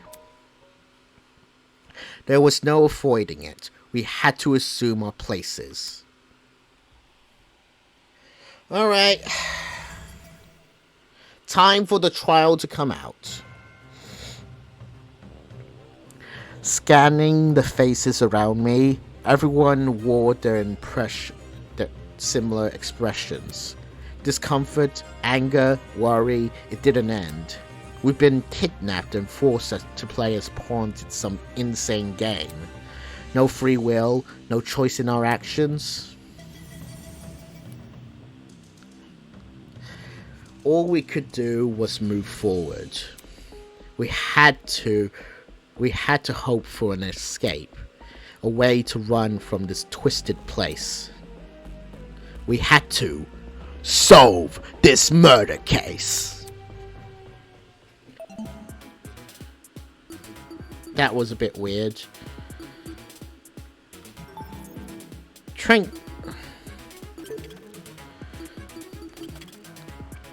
So we got tablet, which is pretty much explain how the person dies.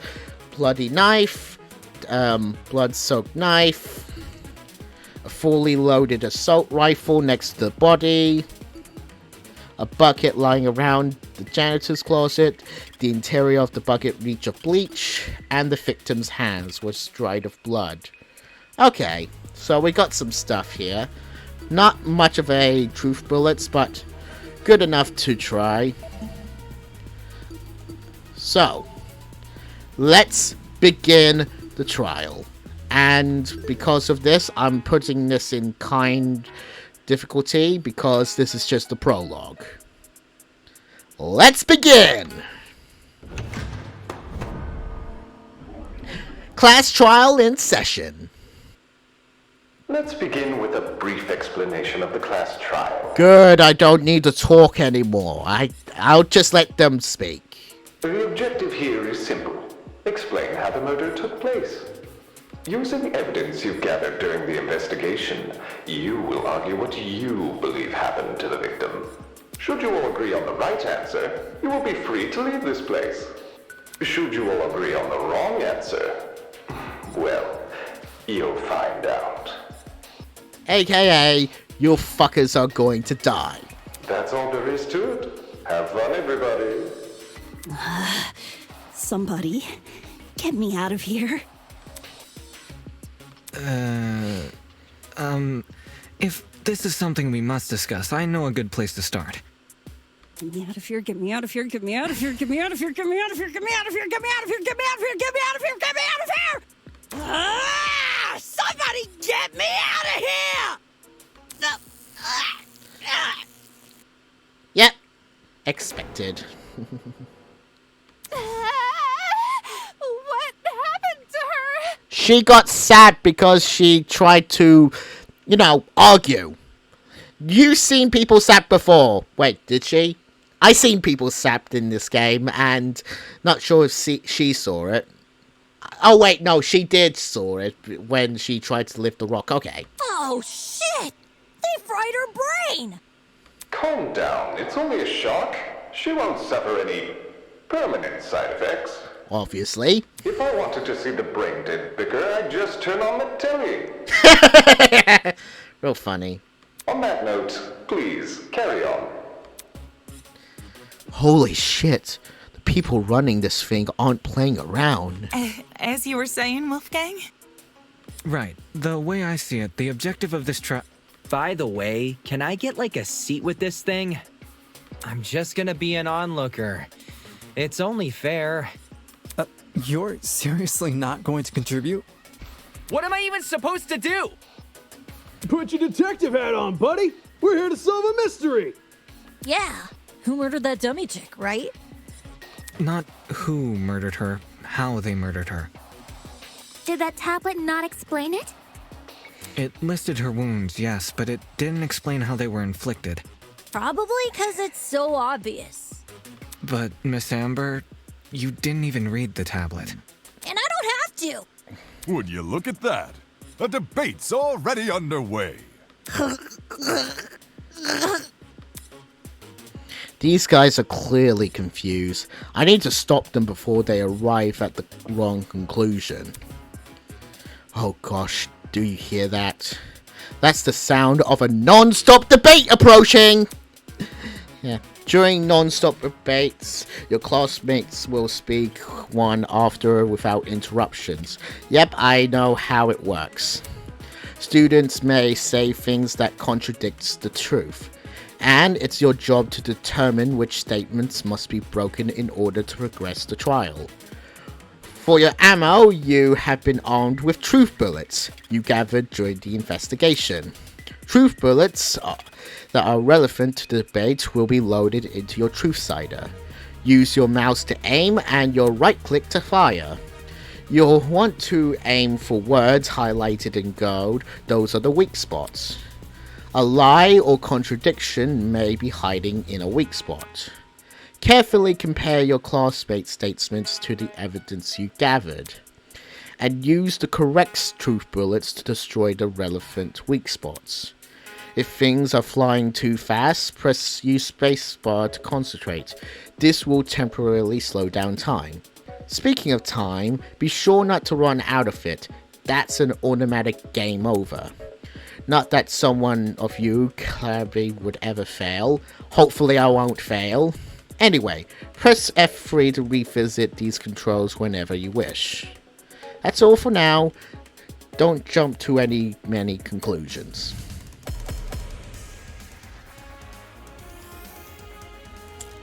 Okay, assault rifle. The mystery was never about who killed Kara, but how she died. Is that true? Objection! It's obvious what the murder weapon was. I didn't get a good look at the crime scene, but the body was pretty bloody. And what could have spilt that blood besides that big scary gun? Ah, that's right. There was a gun. You hear that, liar man? She agrees. The loudest voice in the room aren't always the smartest. Fortunately, the aforementioned argument is never difficult to show shit down. The mystery was never about who killed Kara, but how she died. 7, 6. Yeah.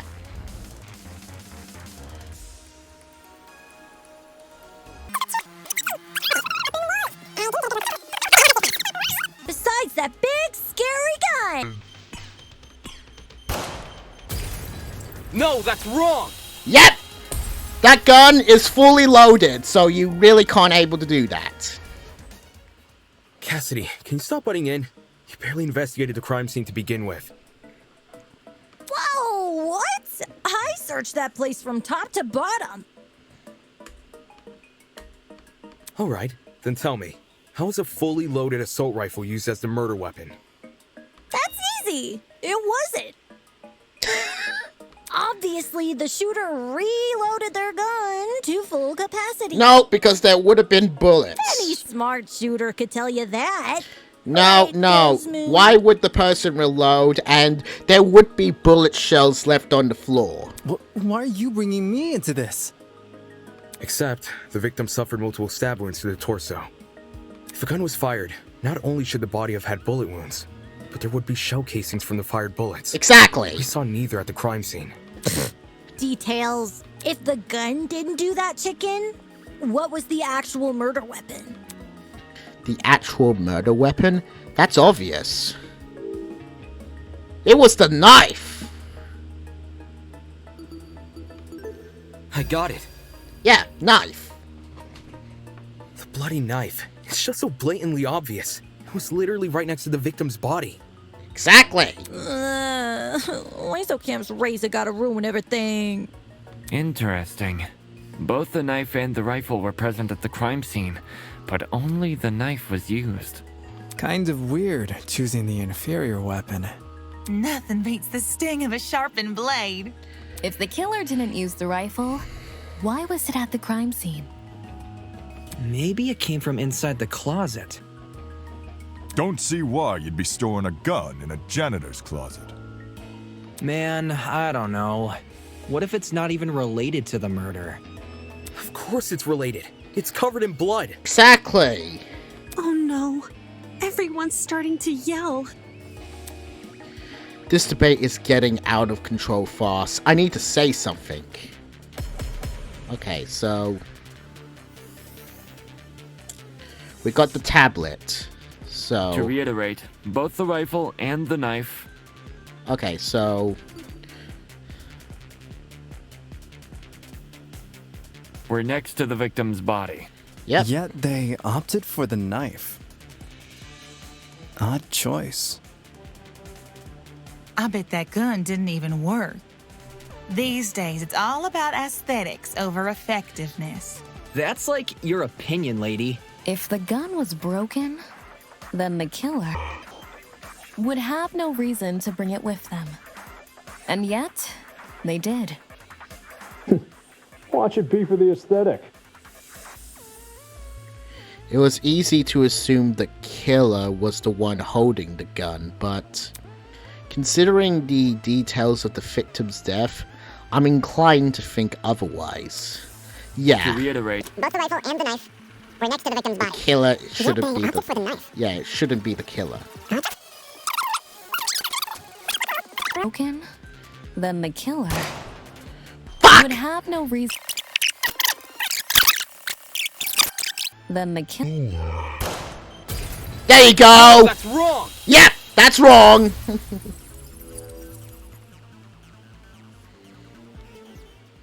Stop that thought right there. If we keep assuming the killer had the gun, we'll end up running in circles. Exactly. The victim had the gun. What? You think the killer was unarmed? No, they were armed with a knife. Just not the gun. No, they were definitely armed with the knife. The reason they didn't use a gun is probably because they never had it to begin with. But then, who did? The victim. Easy. The victim. Yeah. Whoa, the dummy had the gun? If it wasn't the killer, it has to be her. She must have brought it to the closet. Exactly. She was probably carrying it before the murder, but dropped it when the killer attacked her. Oh, I guess that makes some sense. Complete sense. I wouldn't be so sure about that. Aren't you overlooking something? Huh? The victim was stabbed from the front, meaning she could have seen the killer coming, correct? Yeah. If so, why didn't she shoot them? A stealth attack! I bet the killer memorized her AI movements. Oh, funny. That girl must have been killed before she had the chance to defend herself. That's not technically true. There's evidence of a struggle between the victim and the killer. The fingers? The bucket? I think the fingers. Shows the thing. I think... Yeah, it's the victim hands, right? Specifically, evidence that shows an attempted fight back. So it should be the hand? This is it. Yeah, got it. We found dry blood under the victim's fingernails, which implies she was clawing at her attacker. Of course, no explanation is definitive without photo proof of the killer, but I'm confident this is what happened. Why would you resort to scratching when you're carrying a gun? Did something get in the way of her using it? Wonder if that killer stole it from her. She should have seen or heard him coming from the hallway at the very least. Why do you think she was in the hallway? That's where the fight happened, right? I think you're getting ahead of yourself. How can we be sure the fight happened there? Maybe the fight started in the hallway, and after it ended, her body was dragged into the closet.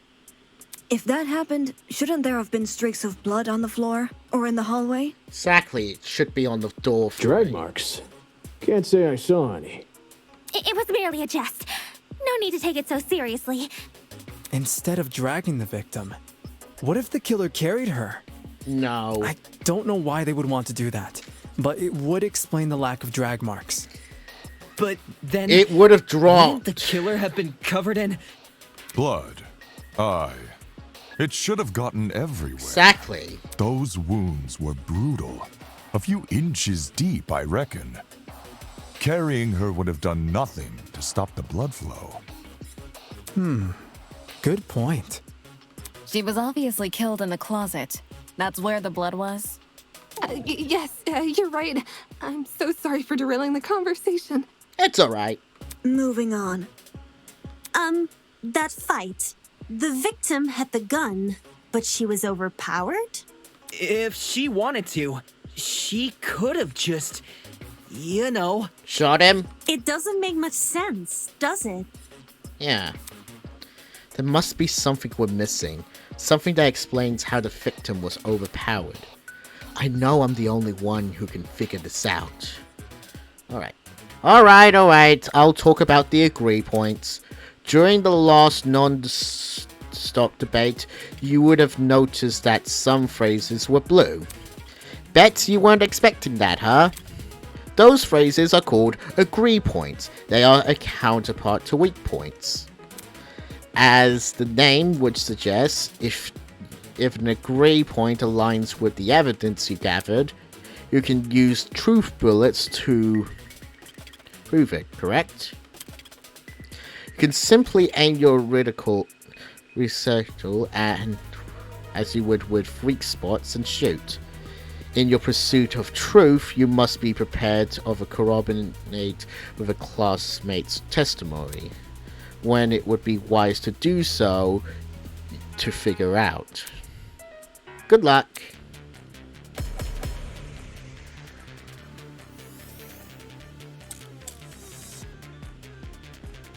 That slimy killer pulled a fast one. So, bucket.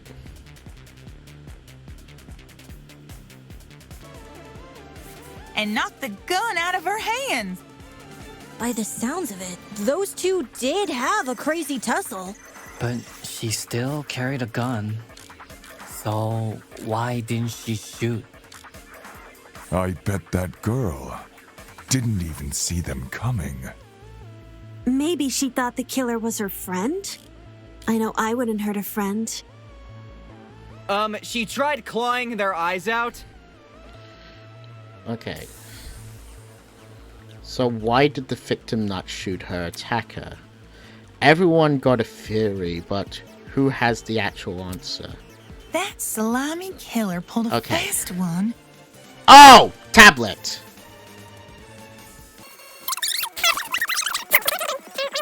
I bet that girl didn't even see. Yep! I got it. Consent. Pretty much. Yeah, the pirate. John actually has a point. The victim probably couldn't see what was going on. According to the tablet, she suffered chemical burns to the face and eyes. That sort of injury would have effectively blinded her. Also, inside the janitor's closet, there was a large empty bottle of bleach. That's probably the chemical that caused the burns. Blinded? With bleach? That's horrible. Yeah, it is. All that pain, yet she still managed to fight back? She sure put up a struggle. Without a gun, I guess the next best thing was her hands. So the killer was definitely the one who blinded her. Indeed. Knowing she had a gun, he blinded her to make her less dangerous. Then, when he pinned her against the door and stabbed her, she tried to retaliate. Until eventually dying from her wounds. Exactly. Jeez, this is brutal. Couldn't they have toned down the violence? The past is in the past, and we can't change that. All we can do is solve her untimely death, eh? I mean, by the sounds of it, we've already figured it out, right? No, not yet. Seriously? But we've already discussed so much! We know she was armed. We know she was blinded. We figured out how she died. How is this not a closed case? Please understand, I'm proud of everyone's hard work so far. Because of you, we're one step closer to bringing the victim justice. This was never about the dummy. However, we should think of this case like an equation. Knowing how it works is only half the struggle. Now we need to figure out why. Yeah, that's true. As in, the motive? Yeah, motives. You're on the right track. You speak like we have any information on the killer. The man's a stock image. He doesn't even have a name. What are we supposed to ascertain from that? That he's a non-character? Not every answer will be written down for you. Sometimes actions speak louder than words. Whoa, whoa, whoa! Hold the phone! Grace?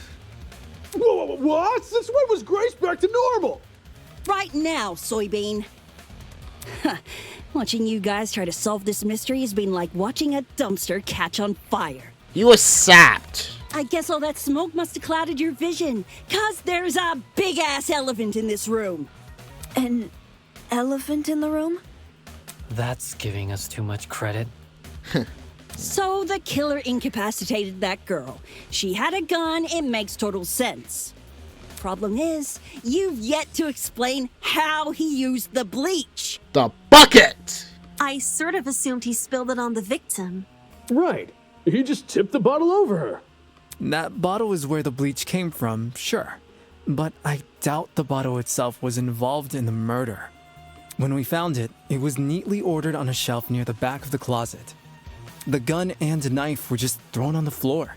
So it's weird this weapon was handled so differently. Do you think the killer just poured the contents of that bottle into something else? Sure, before the actual murder took place, I'd say. And what is this something else?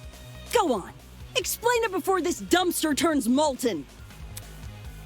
She's really stubborn about this, but I get the point she's trying to make.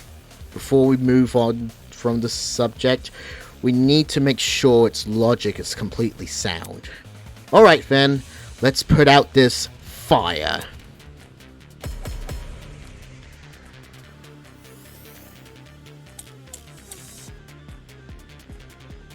Well, if the original bottle's been emptied, where'd the bleach go? Into another bottle? No. What about a container? There were a bunch in the closet. I bet the killer had a secret water gun. So when the victim came in, pow! He squirted her in the eyes. It's the container. Hey! The ink vanishes when the battle's over. Call the fire brigade, Grace. To inflict those chemical burns, the killer had to use something. But what? Well, It's a container, the bucket. if the original... Into another Not bottle? a bottle. What about a container? I got it. Yep! The bucket. Break. She's correct. The killer put the chemicals in a bucket. In a bucket! Or, more specifically, the same bucket we found at the crime scene. After all, it reeked of bleach. If the killer didn't use it to transport bleach, what else did they use it for? Personal cleaning? I doubt it. Yo, that makes sense. A broken clock is right twice a day. Okay, cool. So, how'd the killer use that bucket to spill bleach in the victim's eyes? It would be a fairly heavy bucket, so it's unlikely he threw it on her. She'd shoot him before he even had the chance. Exactly. Use your brain, mate. Of course, my apologies. It's a good question. How was the killer able to get a hefty bucket of chemicals into the victim's eyes? I think I figured it out. It's the stepladder. Especially without her knowing. Stepladder! There must be some kind of clue missing here. Think, Damon. Think. Even if he did manage to splash her, the girl should have sustained intense facial burns. However, aside from her eyes, her face was relatively untouched. Well, if you check the tablet, it said she had burns to the scalp, too. Burns to the scalp? How does that work? Unless those chemicals came from above? Exactly. Above? Yes, that's right. Above. Did the killer somehow suspend the bucket in the air? Yep. Maybe there was a mechanism that made it tip over when someone entered the room. Where's this bucket supposed to be again? Above. Above. Which, well, could mean anything.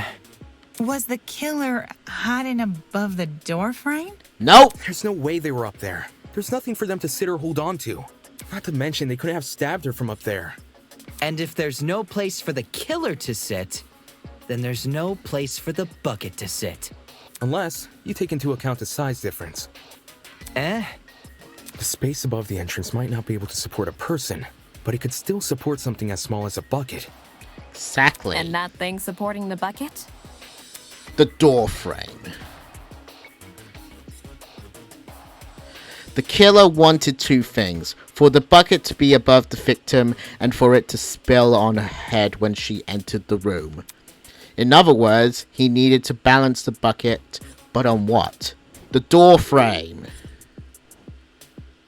Door frame, door frame, door frame. Door. I got it. Door. I don't know how we overlooked this, but I've got it. The killer just balanced the bucket on the door. Like in those water bucket pranks people film? Yep. Exactly. When the victim came into the room, she pushed open the door and caused the bucket to fall on her. This would make it so she couldn't shoot back or even get a chance to see her assailant. When the bucket hit the ground, it had probably rolled away. That'd explain why we found it a couple feet from the victim. That is a possibility, yes. It sounds like the best conclusion. There's just one problem. How was the killer able to reach that high? Stepladder. Unless they were abnormally tall, it'd be difficult to place something on top of that door. Stepladder. Let's use that as our next point of discussion. How did the killer set up this trap? Stepladder.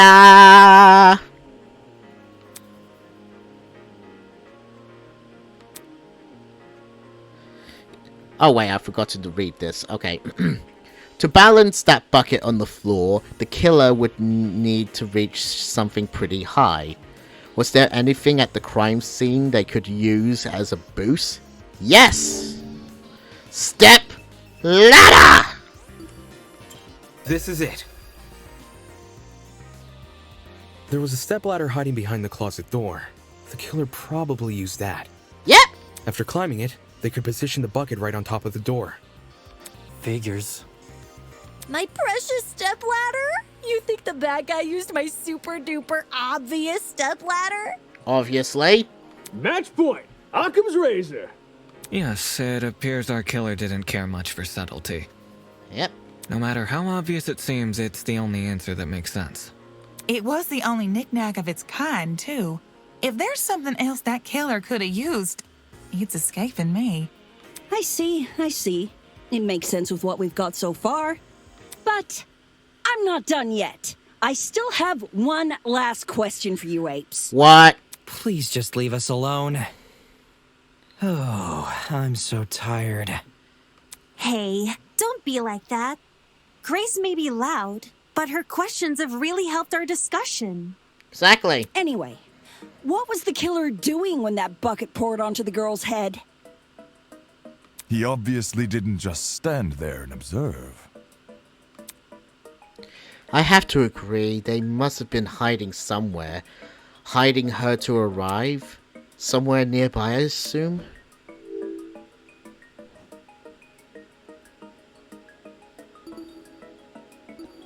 I'm guessing in the back of the janitor closet? I got it. Yeah. I've got it. The killer was hiding in the back of the closet. If he was pressed up against the furthest shelf and facing the entrance, there'd be a diagonal path between him and his victim. Yeah. I say diagonal because that's the only way you can make a direct charge forward. Also, when the victim entered the room, she would have been standing with her back to the hallway, right outside the killer's range. Exactly. That's why the stab wounds were only made to her chest. Creating the crime scene we found! Great job, guys! We're actually doing this! Yeah! That was the last mystery, right? We must have put everything together now. True. Even if it's all fake, I feel really bad for this victim. It's an ugly sight, but she's no victim. Huh? Well, technically she is, but let's be real. The girl was carrying a gun. She probably provoked the killer, and they killed her in self-defense. It's a clear case of the hunter becoming it was the planned. hunted. No? That's no excuse. What? There's no justifying murder. Oh, I remember this in the prologue. Killing a woman is the worst thing a man could do. You're emanating a sizable amount of emotional tension. Are you okay? Here it comes! There's no excuse. There never was an excuse. You know what? I'm going to put a video here to replace this moment, or rather after that moment, when I'm editing this video. So, here we go. 28 stab wounds! 28 stab wounds! No girl, no person should ever suffer Kara's fate. Yeah, so good. Wait, who's Kara? The gal that was the dummy? It was the victim's name! Didn't anyone read the tablet? I agree with you, dude, but you don't have to shout out your point. Oi, what's all this about?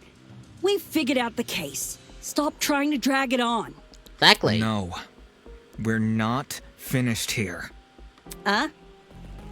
There's no murder without a proper motive. We need to discuss why Kara died. I am not going this far for a fictional murder case.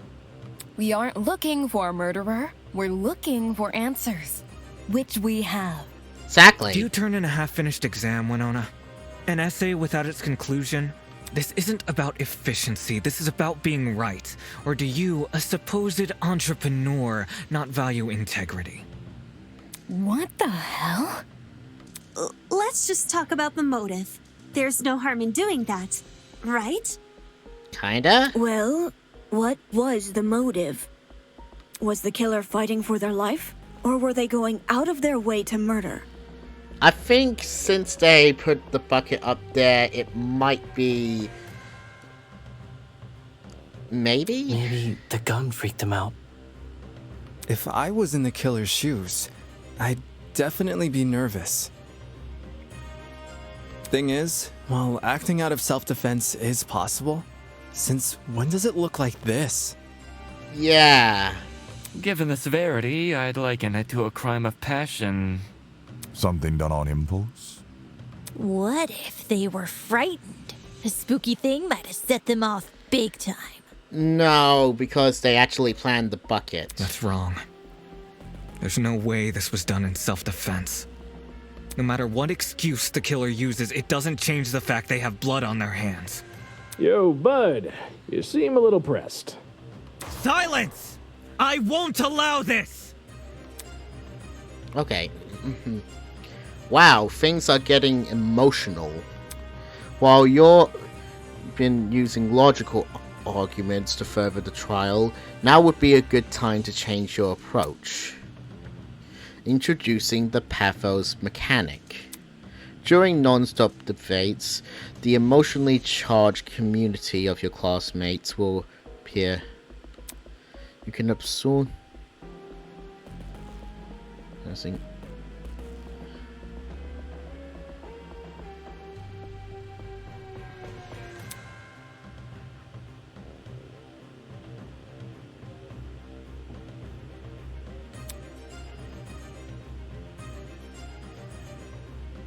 Okay.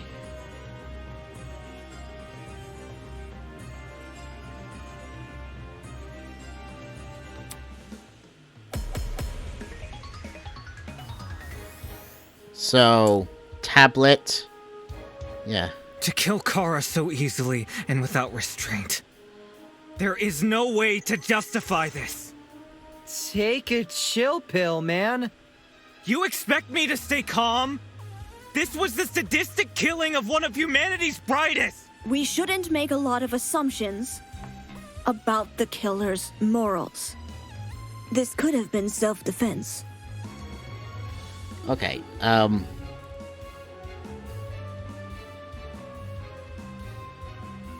You don't even know the damn killer. Just the crime scene they left behind.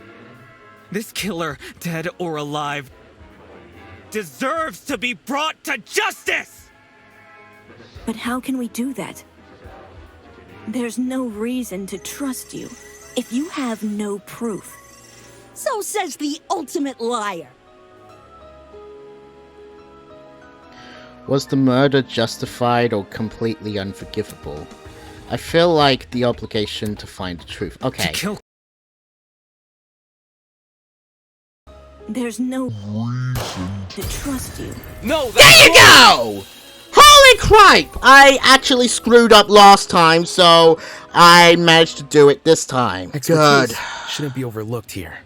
If there's anyone to believe, it's the lawyer. Say what? Wolfgang has spent his life in the courtroom and on the crime scene. He'd understand the criminal mind in ways we can't possibly imagine. He was even emotionally invested in a murder case he'd never seen before. If his lawyer's intuition tells us that the killer was in the wrong, then we have no reason to disagree. We're all ultimates for a reason. We need to trust in talent. Well spoken. If Wolfgang is adamant about the killer's intentions, we should have faith in him. Yeah, Wolfgang's clearly trying his best for us. Let's trust in the lawyer and his bargain bin buddy! Hey! If it means going home, then new guys convinced me. Right on! Team Wolfgang all the way! Thank you all for your support. Well, Eva, do you still disagree? Even if I did, it's not worth pursuing. Does this mean we're done here? Hey! We're disembodied voice! We figured out your stupid case!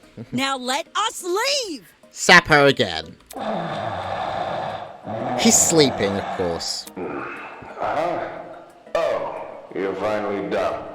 In all honesty, I stopped paying attention a long time ago. Ha! What? We only went through this case because of you. Silly me, I have a short attention span. So, just for my own benefit, why don't you summarize the information you've learned? Okay. It'll be good practice. Practice? Fine. I'll do as you ask. I'll present the truth. We'll present the truth together. Yeah! Let's dig into it. Okay, so it's time to bring this trial to an end. It's time for the closing arguments. During closing arguments, you must summarize the case from start to finish. Naturally, your medium will be a comic book. Since this class has relatively good understanding of the case, some parts of the comic are already complete. But it seems your peers have glossed over the smaller details, judging by those gaps in the story. To fill those gaps, you have provided a collection of stock panels. Use the movement keys to navigate the stocks. Hover your mouth onto the relevant gas with your left key to insert the panel. Don't forget Q and E keys to flip between pages. Got it! By the way, gaps will reveal a hint.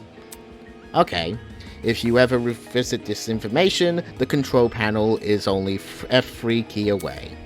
Now stand straight and fix that tie. We got a case to close. So, where did...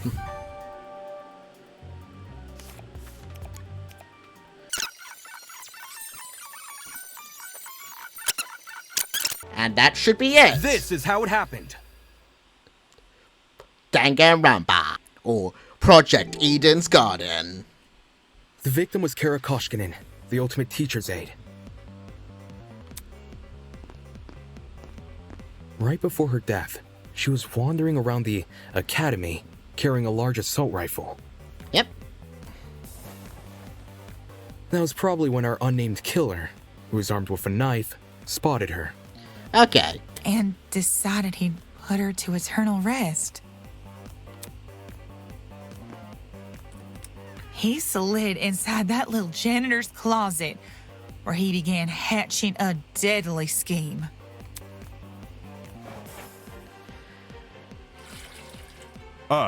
They needed a way to surprise the victim, who was better armed. The killer grabbed a bottle of bleach from the closet and poured its contents into a bucket.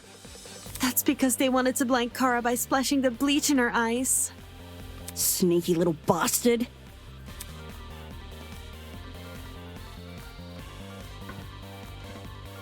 But to do that, they would need to set a trap and catch the victim by surprise. The killer moved a stepladder behind the closet door and climbed up it to reach the doorframe.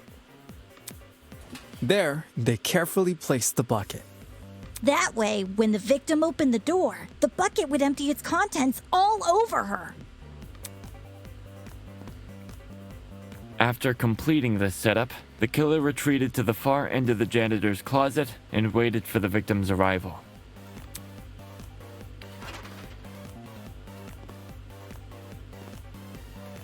The killer could have made noise to attract the victim's attention. Either way, the victim tried to open the door. Exactly. And, the bleach splashed all over her. Her scalp, face, and eyes were severely burned. Youch! Yeah.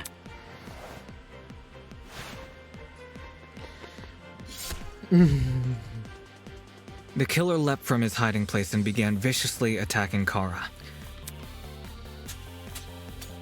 In his fit of rage and cruelty, he stabbed her from the front 28 times. 28 stab wounds! While being stabbed, the victim tried to fight back by clawing at the killer. This left the dried blood under her fingernails. However, it didn't deter the killer, and the victim eventually died. Yep. At present, we don't have enough information to reveal the killer's true identity, but their actions haven't been forgotten.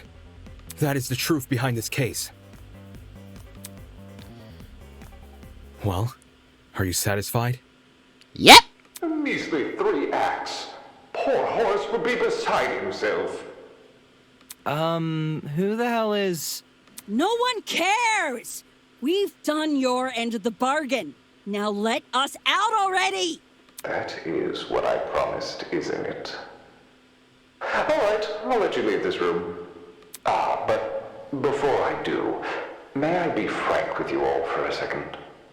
This entire time I've been hiding behind a speaker, afraid to show my face. My heart tells me you'll react cruelly to it. However, my head, it raises a compelling argument. Who cares what others think? Shouldn't I get to have a little fun once in a while? Yes. Let's do away with these silly boundaries already. It's time we meet face to face. Face to face? What was that all about? Everybody, look over there! Look over that chair!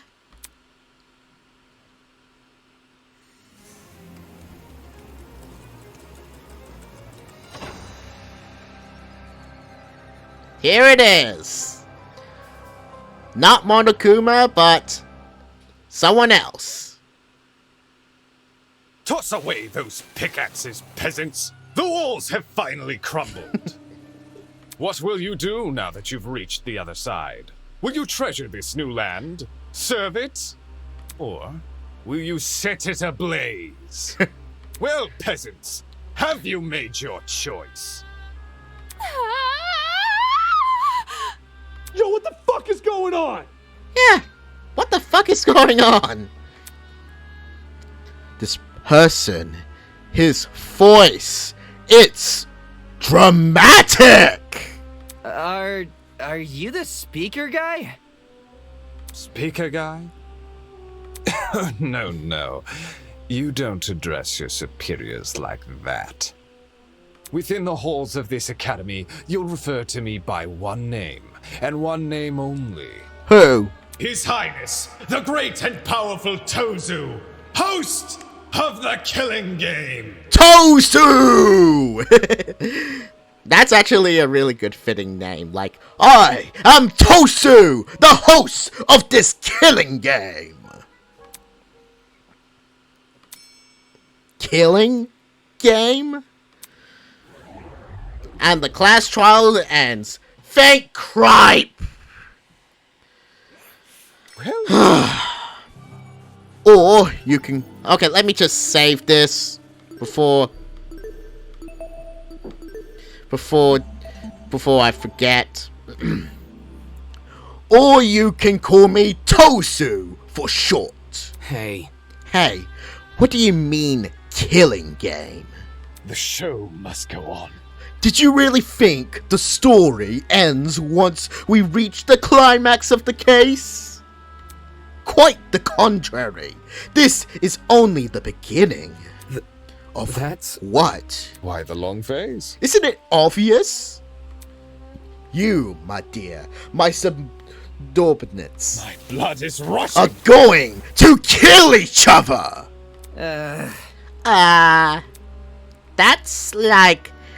That's not... Come on. What? Not funny. But then... But you said we could go home if we solved the mystery. Mm-hmm.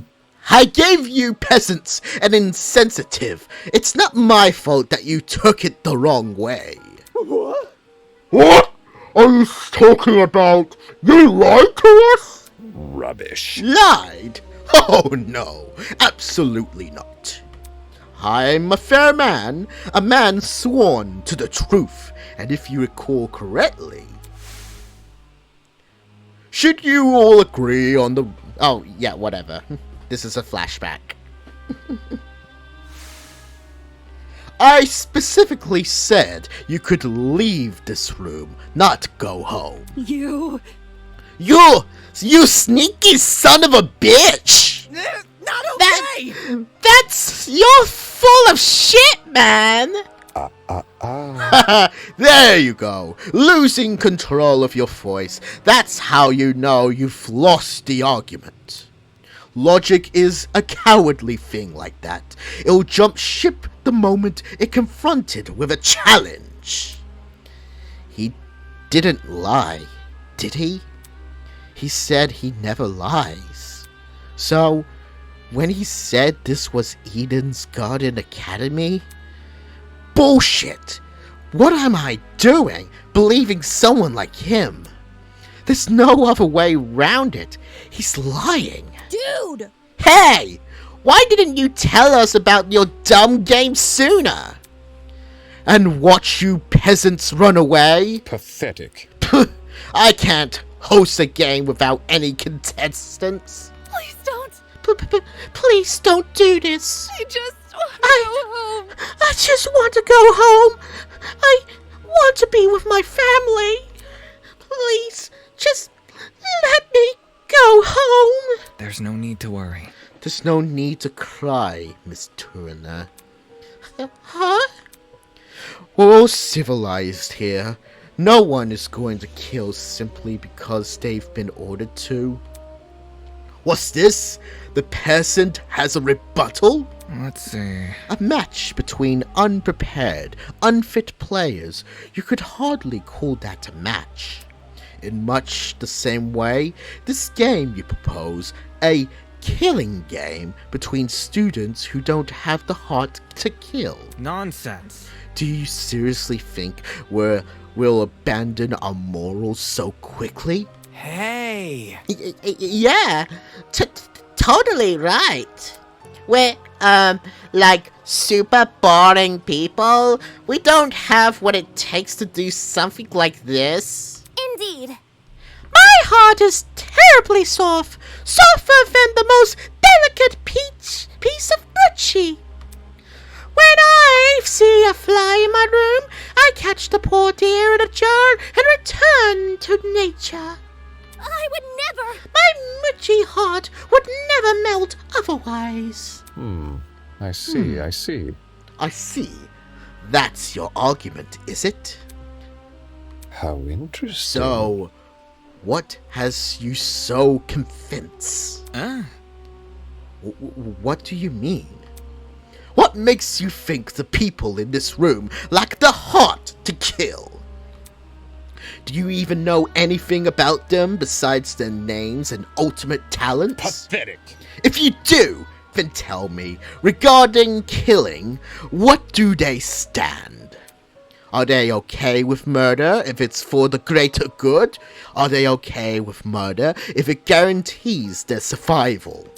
Is it where they currently stand on the issue, the side as they willing to stand?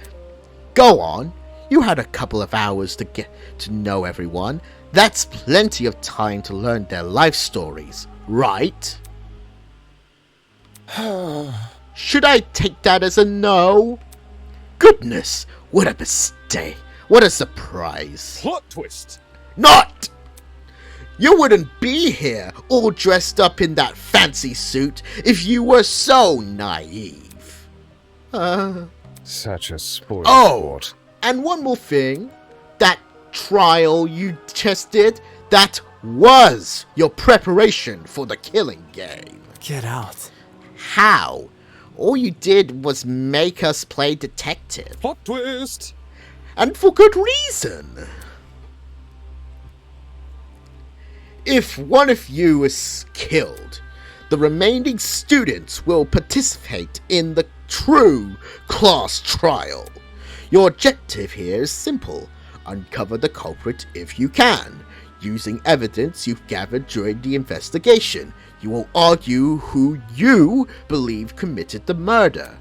The result will be decided by popular vote, and if you choose the right person, they alone will be executed and the killing game continues. However, if you choose the wrong person, the guilty party will be set free and the rest of you will be executed instead. Those are the rules of the game. Everyone understand? All of us will be executed? That's not fair. Isn't this lovely? Really? I think it's one of our most beautiful rules. Everyone has an incentive to participate in the game, innocent or otherwise. What's happening? That's insane. You're treating us like pigs to slaughter. Such nonsense! All of you have the chance to survive this game. Do you think the common butcher is so merciful? By the way, if no guilty party ever escapes, the killing game will end when there is only 2 students left. You may want to remember that, or maybe you don't care. It depends on what kind of person you are. Out of the 16 people, only 2 would be allowed to survive? No shot. 2 people? That's hardly better if someone gets away with murder. Well done. I know! That's what makes it so funny! Most of you will die, no matter what, and yet, with every passing trial, you'll cling to life so desperately. The show must go And on. that exact mindset is what caused more murders to happen. Aren't these rules simply brilliant? A perfect test of the limits of human compassion. I have an appetite. I can't for wait destruction. to see all of you in action.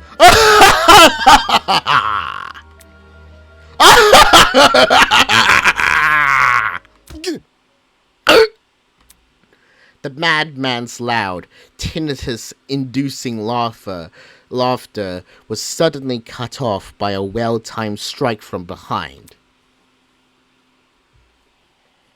I've said it a million times, you mangy fucking mutt! I want nothing to do with this stupid game! Ow, ow, ow, ow, ow! Stop it! Since you've made it clear you won't listen to reason, I'll just make sure you have no arms to kill with! Do you even listen to when I talk? I'm not the one doing the killing. It's you lot who are... Grace drove her fist directly into his stomach. She followed it with another blow, and another, and when it looked like she wasn't going to be satisfied until he was dead, I saw it. From out of nowhere, a tiny red dot appeared on Grace's face. Hey! Stop already! There's a... Oh! Yep! There's a sniper! Bang! The sound of a gunshot echoed in our ears.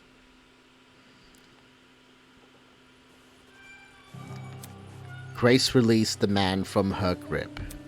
Speechless, she moved her hand to her cheek, which had been nicked by a stray bullet.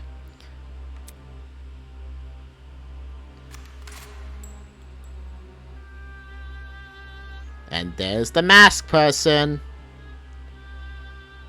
Well, we all looked in the direction the shot came from. The shooter stood silently by the pillar, a trail of smoke rising from the mouth of her rifle. Her mask, the design was a panther instead of a goat, but it was clear that she was working with him. You shot her! For real?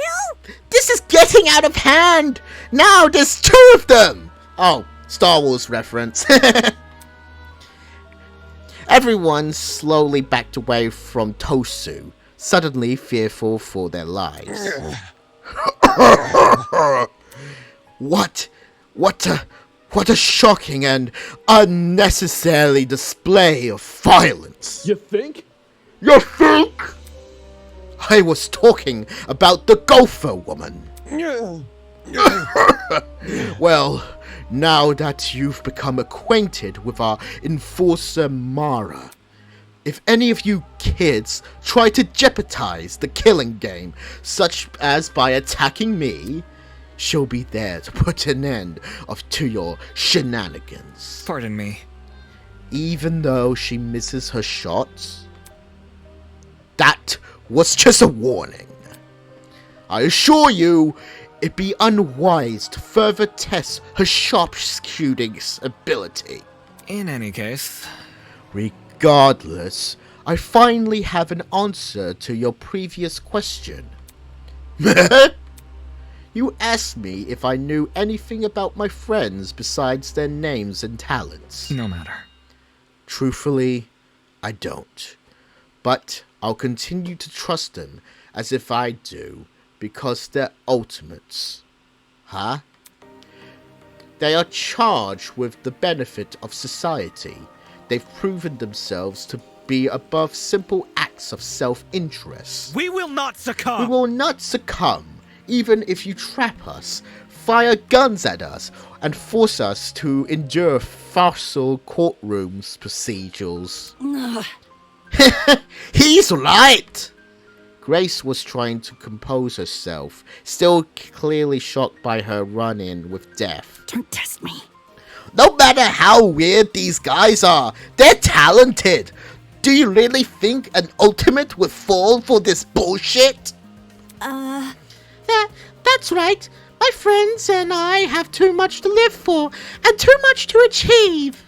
We won't throw all that away for your killing game. Don't get it mixed up. We're all going to escape. We have to. One by one, the students raised their voice in solidarity with Wolfgang. All of them were so confident in what they were saying, so willing to blindly put their faith in each other. And for some reason, it made me sick. My. Never underestimate the strength of human connection. I am quite familiar with this idea. Aye. Arr! What kind of captain would I be if I can't handle a small crew of 15? What is this horrible feeling of contempt? Why do I feel this way when everyone else seems so hopeful? The voice inside me was answered by another. No. You got it all wrong. The students turned their attentions towards Ava, surprised by her words. Eh? Do you actually believe no one here will try to kill? You're really naive. I don't know how you made it as a lawyer. Well, instead of resorting to random and ad hoc attacks, why don't you explain your reasoning? It's the truth. It's obvious. Compared to normal people, ultimates are more prone to killing, not less. Living with constrained praise from the public has ruined our sense of self. If you need examples, just look around the room. What a joke. Excuse me? Look. In the outside world, ultimates will do anything to further their own goals. The same is probably true here. Once you realize your dream can only be achieved if you escape, you'll resort to murder. Huh? Can't you see? If you continue to convince all these people to trust each other, they'll only be more vulnerable. Unless that was your plan all along. Is it possible you want to make everyone vulnerable? So that will be easier for you to kill them? That's enough. She said it. Suddenly, Ingrid stepped in front of Wolfgang protectively. Wolfie's done nothing wrong. He given all of us vote of confidence. What the heck was that voice? Wolfie done nothing wrong. He given all of us a vote of confidence. Yeah, it's something we all need. Please. So stop trying to turn us against each other, please. The horrible feeling grew stronger as the other students abomished Eva. It grew stronger and stronger, and I knew I had to say something. Ava's right. Huh? No! Taman, not you too. I know. Look, I get it. You want to make the situation less scary for everyone. But Ava made a good point.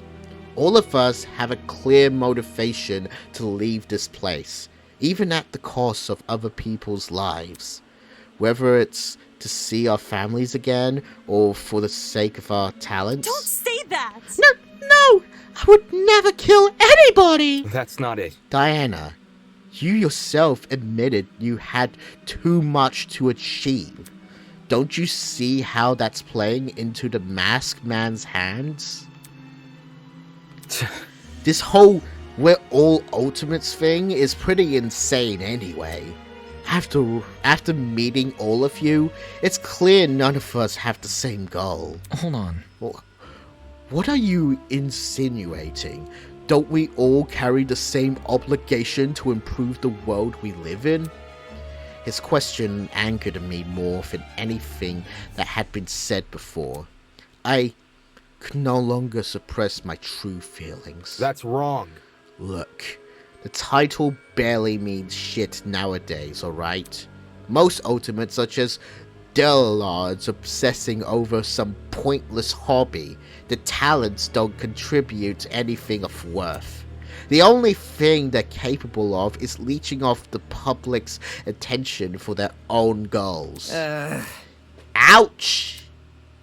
You've got to be kidding me. You got to be kidding me. Running a business that feeds millions is pointless. No.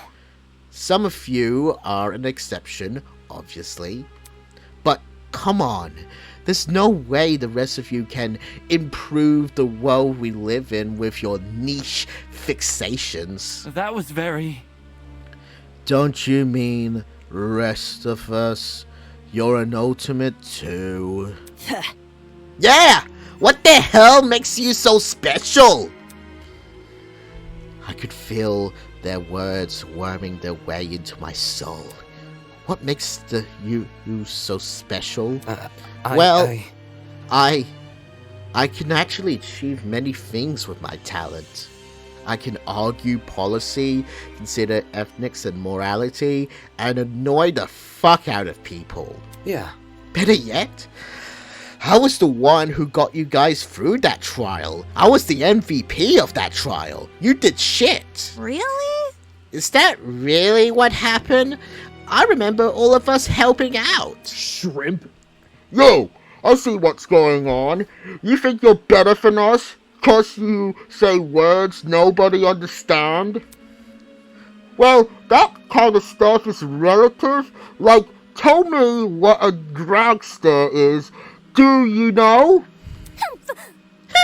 Watch your step, lest you trip and fall from the unparalleled heights of your vanity. Not good enough. I'm disappointed in y'all. How are y'all so considered about making yourselves look good when we're in the middle of a death game? The hell? Wait, I wasn't trying to... It was no use. They turned against me, hurling obscenities, scowling, or simply shaking their heads. Isn't this lovely? Who? I do sense anger, hatred, an unquenchable sense of bloodthirst. Well, save that for later. I'm the only person who can spill blood in the courtroom. Mm-hmm. The elevator will take you back to the killing game arena. We've cleaned up the scene and prepared a dorm room for each of you. Get lost. Thanks. Now can we get lost? Good evening. Okay! He returned to his podium, with the masked woman trailing closely behind. The bizarre mechanism that brought him into the room lowered the two of them into the ground and out of sight. Hey. Still, we're not going to kill anyone, right, guys? Oh, wait. Still, we don't want to kill anyone, right, guys? No matter what happens, we're all going to make it out of here, okay? It was only when the madman had left that reality truly began to set in. I'm trapped in a killing game, with people who despise me. How did this happen? I just wanted to help. I just wanted to make sure we didn't trust each other too easily. And now, I'm being treated like the bad guy. Will these people practice what they preach? Will they really refuse to kill? I can't trust anyone here. For better or for worse, it's me versus them. So cued the beginning of the end. The beginning of an of an unfortunate nightmare and unrelating despair. The beginning of the killing game.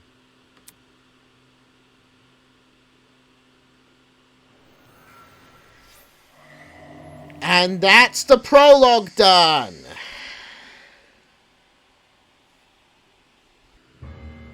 Yeah, here's how it all starts. Team Eden's Garden presents. They're a really good team to make this game. Yeah.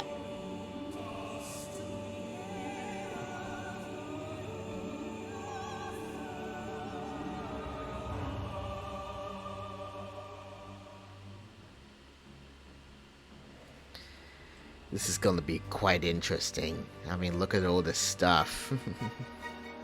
The exit. Damon Matsu. Eva Sunaka. Desmond Hall. Elise Tollner. Social character. Wenoa. Ulysses Wilhelm. Mark Bursky. Diana Fentica. Wolfgang Eckery. Hopefully I'm not butchering these names. Actually, I am. Probably. Paul. Kai Margarita. Jet Dawson. Ingrid Grimmel. Grace Madison. Sean Ledare. Cassidy Amber.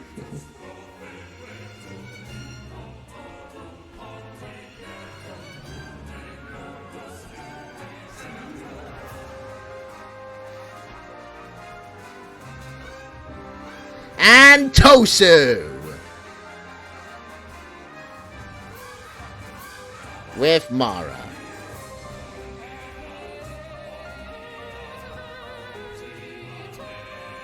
Do like the music here.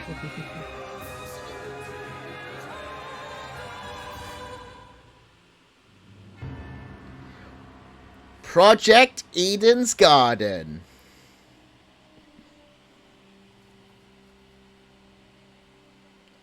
And now, Chapter 1, Beneath the Veil of Hypocrisy.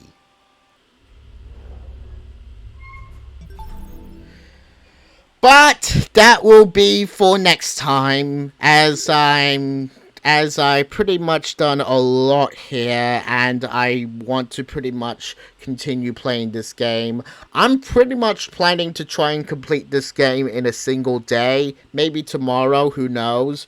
I'm going to start editing the prologue and then just do it the next day, so we'll see. But for now, thank you for watching. This has been an interesting prologue, and I can't wait to see the next, Chapter 1. Chapter 1, I will be completely blind. I won't be able to see what's going to happen, and it's going to be quite exciting. So, yeah. Once again, thank you for watching, and till next time.